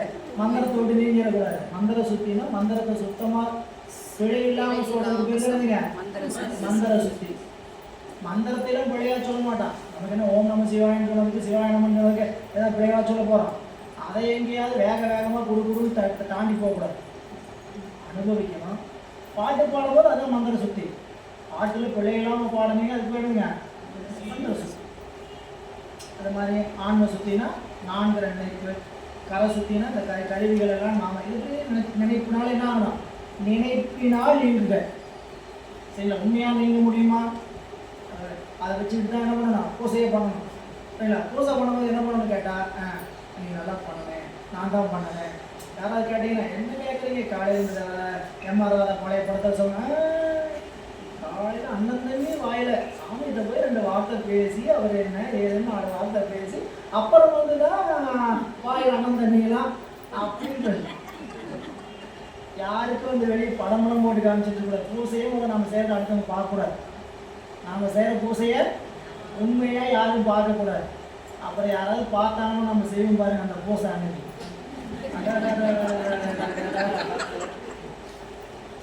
ஊர்பத்திய சுத்துறது என்ன, விளக்க சுத்துறது என்ன, கையை ஆட்டுறது என்ன, ஏன் 2 பேருக்கு நம்ம பூசையை பார்க்குறாங்க. அதனால என்ன ஆகிடும்? அப்படியே ஒரு உற்சாகம். பார்க்கக்கூடாது. பூசையை அடுத்தவங்களுக்காக செய்யணும்னு முதல் நினைப்பு போடணும். எங்கேயாவது படம் போட்டுட்டு இருக்கிற வேலை பண்ணினா 2 நாளைக்கு பூசை செய்ய முடியாது. நல்லா கவனிச்சு பாருங்க. எங்கேயாவது நம்ம வெளியே பூசை செய்யறன்ட்டு வெளிப்படையாக எங்கேயாவது படம் போட்டோம்னா 4 நாளைக்கு சாமி நோடுவாரு. பயப்புள்ள உனக்கு பூசை பண்ணுன்னு சொன்னால் பெரிய படமாக போட்டு காமிக்கிறேன். உடம்பு நிச்சயமாக சத்தியமாக நம்ம உடம்ப அப்படியே என்ன பண்ணிடுவார்? ஆஃப் பண்ணிடுவார். அறிவு ஆஃப் பண்ணிடுவார். நீங்கள் பூசையை வெளியே நல்லா செஞ்சேன்னு சொல்லும் பொழுது அது முனைப்பு இல்லாமல் அடுத்தவங்களுக்கு புரியுங்களுக்காக சொல்கிறது வேறு. அவருக்கு தெரியல நான் என்ன நினைப்போட சொல்லிக்கிறேன், முனைப்போட சொல்கிறேன். பாருங்க இன்னும் பூசைக்காரராக இருக்குது அப்படின்னு நான் சரி தம்பிக்கு ஒரு நாளைக்கு என்ன பண்ணுவேன்? ட்ரீட் பண்ணி கொடுக்குறேன். அவருக்கு அத்தை வேலை என்ன பண்ணுவார்? 2 நாளைக்கு பூசையை எப்பயும் பண்ணுற பூசையோட பாதி அளவு கூட அன்றைக்கி பூசை நேரத்துக்கு கொடுக்க மாட்டாங்க. ஒவ்வொரு நேரத்தையும் அப்படி குறைச்சி வச்சுருப்பாரு. சரிங்களா? அறிவு என்ன ஆகிட்டு இருக்கான்? எங்கேயாவது கிளம்புற வேகமாக பண்ணி வச்சுருப்பாரு. அதையெல்லாம் அனுபவத்தில் பார்த்தீங்கன்னா பூசைக்கு நாம் எப்படி எடுக்கணுங்கிறதெல்லாம் அதுதான் அனுபவம். சாமியோட இந்த அனுபவத்தை அனுபவிக்க நினச்சிங்கன்னா அவரவருடைய பூசாமூர்த்தி உங்களுடைய கணவர். நீங்கள் என்ன பண்ணுங்க? கட்டி பிடிங்க, முத்தம் கொடுங்க, அவரை நல்லா கொண்டாடுங்க, எல்லாம் பண்ணுங்க. அப்படி வச்சுக்கிறது தான் நாம் செய்ய வேண்டிய பூசை. இனி 9ஆம் நூற்பா அடுத்த பகுதி சிவோகம்பாவனை தான் எனக்கு ஆண்டதுன்னா பெரிய இது. சரி, இனி 7 இதயத்தில் தியானிக்கும் பொழுது அண்டத்தில் காணப்படும் 36 தத்துவங்களையும் பிண்டத்துள் இதயத்தில் தாமரையாக கொண்டு அந்த தாமரையின் மேல் சிவபரம்பொருள் வீற்றிருக்கு. அவ்வளோதான். நீங்கள் இந்த 9ஆம் நூற்பா நிறைவு 9ஆம் மீண்டும் நினைவுபடுத்துங்க. நம்ம இந்த 9ஆம் நூற்பாவை ஆசிரியர் பெருமானார் நமக்கு எதுக்காக அறிவுறுத்தினார்?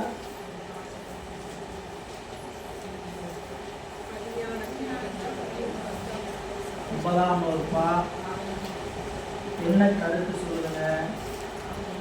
ஆன்ம சுத்தி பண்ணுதல். ஆன்ம சுத்தி பண்ணுதல் அப்படித்தானே தத்துவமும் பார்த்துட்டு வந்தீங்கன்னா ஆன்ம சுத்தி.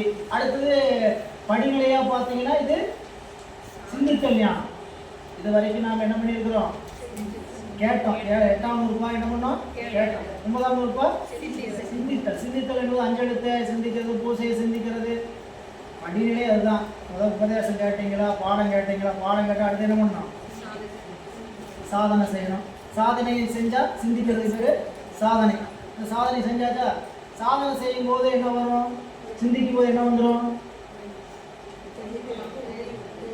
அதுக்கு நடுவில் ஒன்று வந்துடும், ஐயம்.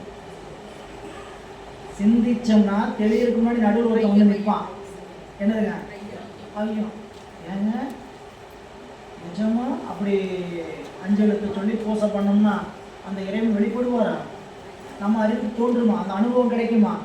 அந்த அனுபவத்தை பற்றி பயனியலை சொல்வது அடுத்த பகுதி, பயனியல். இது வரைக்கும் சாதனைகள் முற்று பெறுகிறது. சாதனைகள் 9ஆம் நூற்பாவில் ஆன்ம சுத்தி தொடங்கியது, 10ஆம் நூற்பாவில் ஆன்ம சுத்தி நிறைவு பெறுகிறது. ஆன்மை சுத்தி நிறைவு பெறுகிறது. அந்த பாடம் முதல்ல 7ஆம் நூற்பா வரை என்ன பார்த்தோம்? தத்துவ ரூபம், தத்துவ தரிசனம், ஆன்ம ரூபம். 8ஆம் நூற்பா சிவரூபம், தத்துவ சுத்தி, ஆன்ம தரிசனம். 9ஆம் நூற்பா சிவ தரிசனம், ஆன்ம சுத்தி. ஆன்ம சுத்தி ஆனால் முடியல. ஆன்ம சுத்தி முழுமை அடையலை. என்ன ஆச்சுன்னு கேட்டீங்கன்னா இன்னும் ஆன்மாவுக்கு மல வாசனை இருக்கு. எவ்வளவுதான் பூசனை பண்ணிட்டு இருந்தாலும் மலம் வாசனை என்ன பண்ணும்? தாக்கும். இது நம்ம பிறவியில தொடர்ந்து நம்ம பலகாலம் இந்த உடம்போட பயின்ற பழக்கத்தின் காரணமாக அப்பப்போ இந்த உடம்புங்கிற ஒன்று நினைப்பு வந்து கொண்டே இருக்கும். அப்பப்போலாம் வந்து நமக்கு எப்பவும் வருது இல்லை. நாம் வழி பழக்கம் என்னன்னு கேட்டிங்கன்னா அப்பப்போ வரும்னு சொல்கிறாங்க. யாருக்கு? சிவஞானிகளுக்கு உடம்பு பற்றிய நினைப்பு அப்பப்போதும் வந்து தலைப்படும். அப்படி தலைப்படுகின்ற பொழுதும் நீ என்ன பண்ணணும்? இப்போ சிவ அந்த பூசணையை நிற்கும் பொழுது, இந்த பூசணி உழைப்பில் நீ நிற்கும் பொழுது உன்னுடைய செயலாக எதையும் கருதக்கூடாது. அப்படி நிற்பாயானால் உனக்கு இந்த பாசங்கள் வந்து பற்றும். இனி நாம் 10ஆம் நூற்பா பகுதி பயன் இயல். இதுவரைக்கும் பிரதான இயல், இலக்கண இயல், சாதனை இயல். சாதனம் செய்தால் என்ன வேலைங்க? சாதிச்சா என்ன கிடைக்கணும்?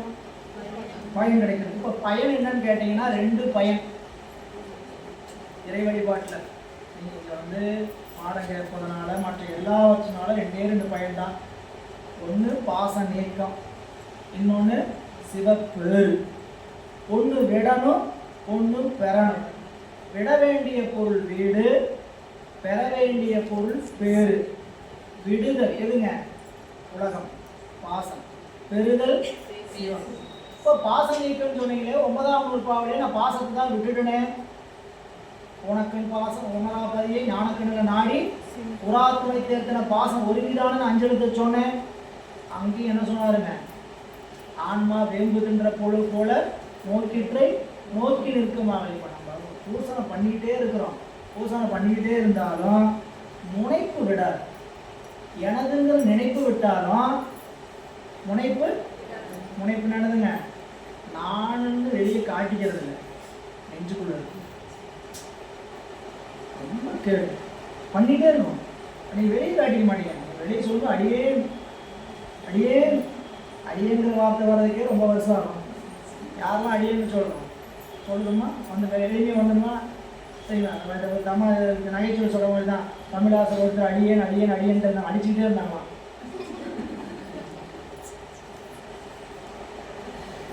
ஏப்பா எல்லாம் அவர் அடிக்கிறீங்க, அப்படிதான் என்னை அடியேன் அடியேன் அடியேன்ட்டே இருந்தார் அப்படின்னு நகைச்சுவை சொல்கிற மாதிரி வெளியில் போய் எங்கேயாவது நாம் அடியேன்னு சொல்லிடுவோமா? அடியார்களுக்கு மத்தியிலே சொல்லுங்க வழக்கு வரல. அடியார்கள் மத்தியில் சொல்ற நடிப்பு வரும் உடனே வெளியே புறத்துல இருந்தா தானே அகத்துல வரும். புறத்துல வெளியே எங்கேயும் வராத போது நீங்க ஒரு கூட்டத்துக்குள்ள வந்து மட்டும் வந்துட்டு அடியேன் அடியேன்னு சொல்லிட முடியுமா? வழக்கம் வெளியேயும் வரும் சரிங்களா. அவங்க வெளியே போய் என்ன ஆகும், எல்லாத்தையும் சொல்லும் போது நம்ம அடியேன்னு சொந்தக்காரங்களோ மாதிரி பார்ப்பாங்க. அதனால இந்த வார்த்தையை தொடுவதற்கே யோசிக்கும். ஆனால் கண்டிப்பா நம்ம அறிவு மடங்கி நிற்கும். எனதுங்கிற நான்கிற நினைப்பு செயலிட்டு நிற்கும். அவங்க எல்லாம் ஒரு மாதிரி நினைப்பாங்கிறதுக்காகலாம் நம்ம அவங்கள்ட்ட போய் நடிக்கிறதுக்காக சொல்ல மாட்டோம். இயல்பா என்ன ஆயிருன்னு கேட்டீங்கன்னா திருவருள் சிவம் சிவசிவா. இப்போ சிவசிவாங்கிற வார்த்தை நிறைய பேருக்கு வந்துட்டு இருக்கோம். இதெல்லாம் படிக்கலை. நீங்க யார்கிட்ட சொல்றீங்க? அடியார்கிட்ட இல்லை, வீட்டில் பசங்ககிட்ட, வீட்டுக்கார்கிட்ட, மனைவிகிட்ட, சொந்த பந்தங்கள்கிட்ட அலைபேசியில் கூப்பிட்டு யாராவது பேச ஆரம்பிச்சாங்கன்னா பேசிட்டு என்ன நம்மள ஏரியாவில் சிவசிவான்னு வந்துடும். வேணும்னா சொல்லும் ஏதாவது இனிமேல் சிவசிவான்னு சொல். இது என்னன்னு கேட்டீங்கன்னா உள்ளுக்குள்ள உயிர் பக்குவமாக பாக ஆக எல்லாம் சிவம் எல்லாம் சிவம் அப்படிங்கிற அறிவுக்குள்ள பக்குவமாகுது. இது நாம நடிக்கல. முதல்ல நீங்க நினைச்சுக்கணும், நாம நடிக்கிறதுக்காக பிறட சொல்ல. நீங்க நடிக்கிறதுக்காக சொன்னாலும் வர சொல்லி சொல்லி பையன் என்ன பண்ணான் ரைட். ஆனால் ஒரு காலத்து என்னன்னு கேட்டீங்கன்னா பக்குவம் வர வர வர சிவம் சிவசிவம் அப்படின்னு சொல்லி நினைப்போம். அந்த நினைப்பு தான் உயிர் பக்குவப்படுவதற்கான அறிவு. எனவே சாதனை செய்யறோம்னா நம்மளுக்கு அறிவுக்கு நமக்கு என்ன வரணும்னு கேட்டீங்கன்னா பயன் கிடைக்கணும். அந்த பயன் என்னன்னு கேட்டீங்கன்னா பாச நீக்கம் சிவப்பேறு இல்ல. பாச நீக்கம் என்பதை 10ஆம் நூற்பால சொல்ற, சிவப்பேற்றை 11ஆம் நூற்பால சொல்ற. பாச நீக்க பயனில் மூணு நூற்பா. 10ஆம் நூற்பால பாச நீக்கமும் 11ஆம் நூற்பால சிவப்பேரும் சொல்லி 12ஆம் நூற்பால அப்படிப்பட்ட சிவப்பேறு பெற்ற சிவஞானிகள் எப்படி இருப்பார் அப்படின்னு காட்டுவது 12ஆம் நூற்பா. ஏன்னா பயனை இப்படி அடையலான்னு நம்ம சொல்ல ஒண்ணு, பயன் அடைஞ்சவங்க இப்படி இருப்பாங்கன்னு பாருங்கன்னு காட்டுறது ஒண்ணு. நமக்கு தான் சொன்னா புரியாது, காட்டினா தானே புரியும். வெறுமனே வாயில சொன்னா புரியுமா? ஜிலேபி இனிக்கும், ஜிலேபி சுவையா இருக்கும், கிருஷ்ணா ஸ்வீட்ஸ் மைசூர் பாக்கு அருமையா இருக்கும் நான் பாடம் எடுத்து அதாவது கையில் ஒன்று கொடுத்தோன்னா வாயில போட்டு என்ன பண்ணுவீங்க? வச்சா எப்படி கரைஞ்சு போகுது பார்த்தையா அப்படின்னு கொடுத்து பார்த்தாதான் தெரியும். அப்ப அனுபவத்தில் இருக்கிறவங்களை காமிச்சாதான் நமக்கு அந்த பயனை அனுபவிக்கணும்னே தோணும். அந்த அனுபவத்தை யாருமே பெறலைன்னு வச்சுக்கோங்க, யாராவது சொன்னா விளங்கிக்கணுமா? அப்படிப்பட்ட அனுபவப்பட்டவங்க யார்? சிவன் முத்தவர்கள் யார் அப்படின்னு சொல்வது 12ஆம். பயனில் 3 நூற்பாக்கள் 10, 11, 12, 10 பாசநீக்கம், 11 சிவப்பேறு, 12 சிவப்பேறு பெற்ற சீவன் முத்தர்களுடைய நிலை. 10ஆம் நூற்பா. அவனே தானே ஆகிய அந்நெறி ஏகனாகி இறைப்பணி நிற்க மல மாயை தன்னோடு வல்வினை என்றே. இந்த நூற்பாவில் என்பது சூத்திரம். எண்ணுதலிற்று எனின் பாசஷயம் பண்ணுமாறு உணர்த்துதல் முதலிற்று. பாசஷயம், சயம் என்றால் நீங்குதல் அர்த்தம். சயம்ங்கிற வார்த்தை ஷை அப்படின்னு என்னதுங்க? நீக்கிறது. அப்படிதான் துரத்தலாம் யாராவது வந்தா. நீக்கிறது என்னது? ஒரு நாய் வந்துச்சு பூசைங்கிற வார்த்தைக்கு அதான் பொருள். பூனா பூத்தல், சைனா நீங்குதல். சிவம் பூக்கும், உலகம் நீங்கும். பூஜா, ஜா அப்படின்னா போ, பூஜானா ஜானா நீங்குதல், போ சொல்றது. அதுக்கு பேர் தானுங்க பூஜா. சொல்லலாம் காரண காரியம் பொருட்கள் வச்சிருப்பாங்க. அதனால இந்த ஷை பாச ஷயம், ஷயம் அப்படிங்கிறது நீக்குதல். சரிங்களா?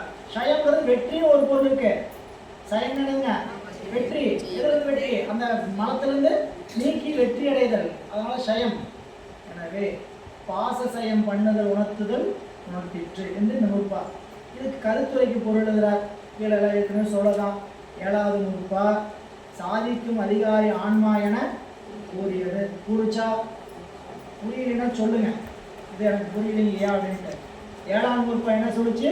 சாதிக்கும் அதிகாரி யாரு? அது யாரு? நாம தான். ஆன்மாங்கிறீங்க, உயிருங்கிறீங்க, எல்லாத்தையும் சொல்றீங்க, நம்மளை சொல்ல மாட்டேங்கிறீங்களே. சாதிக்கும் அதிகாரி நாம். 8வது நூற்பா அதிகாரி செய்யும் சாதனமாவது பிரபஞ்ச நீக்கமும் பதிஞான உணர்ச்சியும் என்று கூறி அச்சாதனம் இறைவனை குருவாய் வந்து உணர்த்தவரும் என்று கூறி அச்சாதனத்தால் உண்டாகும் பயன் பாசத்தை விட்டு நீங்களும் இறைவன் திருவடியில் சேரும் என தொகுத்து கூறியது. 8ஆம் நூற்பா. 9ஆம் நூற்பா சாதிக்கும் முறையை விரித்து கூறியது. இனி தொடர்ந்து அந்த சாதனத்தால் உண்டாகும் பயன்களாகிய பாசத்தை விடுதலும் முதன்மை திருவடியை அடைதலுமாகிய 2 பாசநீக்கத்தை செய்து கொடுக்கும் முறைமையை 10ஆம் நூற்பா கூறுகிறது. அடுத்த பகுதி ஞானம் கேட்டல் சிந்தித்தல் தெளிதல் நிட்டை என 4 படிகளாக அதில் 8ஆம் நூற்பா கேட்டலையும் 9ஆம் நூற்பா சிந்தித்தலையும் 10ஆம் நூற்பா தெளிதலையும் கூறுவனவார். இதனாலும் முந்தைய 9ஆம் நூற்பா ஆன்ம சுத்தி கூறி அதன் பயனாகிய பாச நீக்கத்தை 10ஆம் நூற்பா கூறுவதால் நூற்பா ஏற்பு பெயர்படுகிறது. இனி நமக்கு காட்சி வகைன்னு பார்த்தீங்கன்னா அது ஒரு பகுதி. பொது காட்சி, ஐயக்காட்சி, தெளிவு காட்சி. நமக்கு 8ஆம் நூற்பா வரைக்கும் பொது காட்சி சரிங்களா. இப்போ 9ஆம் நூற்பா போக போக என்ன சாதிக்க ஐயத்திலேயே தான் ஒரு ஐயக்காட்சி. தெளிவு காட்சி என்பது அப்பொருளை அந்த உபதேசத்தை தெளியும் போது தான் கிடைக்கும். குருநாதர் உபதேசத்தை சொல்லியிருந்தாலும் நமக்கு உபதேசத்தை எப்போ தெளிய முடியும்னு கேட்டீங்கன்னா அந்த பயனை அடையும் போது தான் தெளிய முடியும். ஆம், இந்த அஞ்செழுத்தை சொல்வதனால் சிவம் எனக்கு தலைப்பட்டு இருக்கிறது. அப்போ இந்த 10ஆம் நூற்பா சிவ யோகத்தை சொல்வது. நீங்கள் இந்த தரிசனம் என்கின்ற வகையில் படித்தோம் இல்லையா? தரிசனம் என்னதுங்க? தசகாரியம். தசகாரியம் என்ன? 8ஆம் நூற்பா 7ஆம் நூற்பா வரைக்கும் சொல்லுங்க. 7ஆம் நூற்பா வரைக்கும் என்ன? பசி வந்துருச்சா? சாப்பாடு வந்துருச்சா? வந்துருச்சு. அது வந்துருச்சான்னு கேட்டுதானே விடணும். பசி வந்துருச்சானால என்ன பண்ண முடியாது? தத்துவ ரூபம் தத்துவ தரிசனம் ஆன்மரூபம். 8ஆம் நூற்பா சிவரூபம் தத்துவ சுத்தி ஆன்மரூபம். 9ஆம் நூற்பா சிவதரிசனம் ஆன்ம சுத்தி. 10ஆம் நூற்பால ஆன்ம சுத்தி முடிவடைந்து சிவ யோகம். யோகம்னா கூடுதல், சிவத்தோடு கூடுதலுக்கு பேர் தானுங்க யோகம். யோகமே ஏதாவது பரிசு கிடைச்சிருச்சு, பரிசு பொருள் கிடைச்சிருச்சுன்னு நினைச்சிடாதீங்க. ஏதாவது பெருசா அடிச்சிருச்சியா யோகம், அந்த யோகம் இல்லை. 2 பொருள் கூடி இருக்கிறதுக்கு பேர் தானுங்க யோகம். அந்த யோகம் சிவத்தோடு கூடுதல் என்பது அருளோடு கூடுவதற்கு பேர் தான் சிவயோகம். அந்த சிவத்தோடு கூடுறது இல்லை, சிவத்தோட கூட நிலைக்கு பேர் சிவபோகம். அது 11ஆம் நூற்பா. இங்க சிவபோகம் சிவயோகம் சொல்கிறார். அது நமக்கு என்னன்னு கேட்டீங்கன்னா அருள் சிவத்தை காட்டி கொண்டு இருக்கும். அருள் சிவத்துக்கிட்ட போகிறதுக்கு நம்மளை தயார் பண்ணிட்டு இருக்கோம். நாம் நிற்கிற இடம் என்னன்னு கேட்டீங்கன்னா அருளோடு கூடியிருக்குமே தவிர சிவத்தோடு கூடியிருக்க மாட்டோம். ஆனால் சிவத்தோடு கூடுகிற அனுபவத்தை அருள் என்ன பண்ணிட்டு இருக்கோம்? நமக்கு உணர்த்தி கொண்டு இருக்கும். அந்த இடத்துக்கு பேர் சிவயோகம். அதை சொல்லுது 10ஆம் நூற்பா. மதிய உணவிட வேலையில் போய் கூடுவோம். அந்த உணவு பொருளோட யோகம் ஆயிட்டு அப்புறம் மதியானம் வேற ஒரு யோகத்துக்கு போவீங்க. இருந்தாலும் என்ன பண்ணுறது, அந்த யோகமும் இருக்கட்டும்.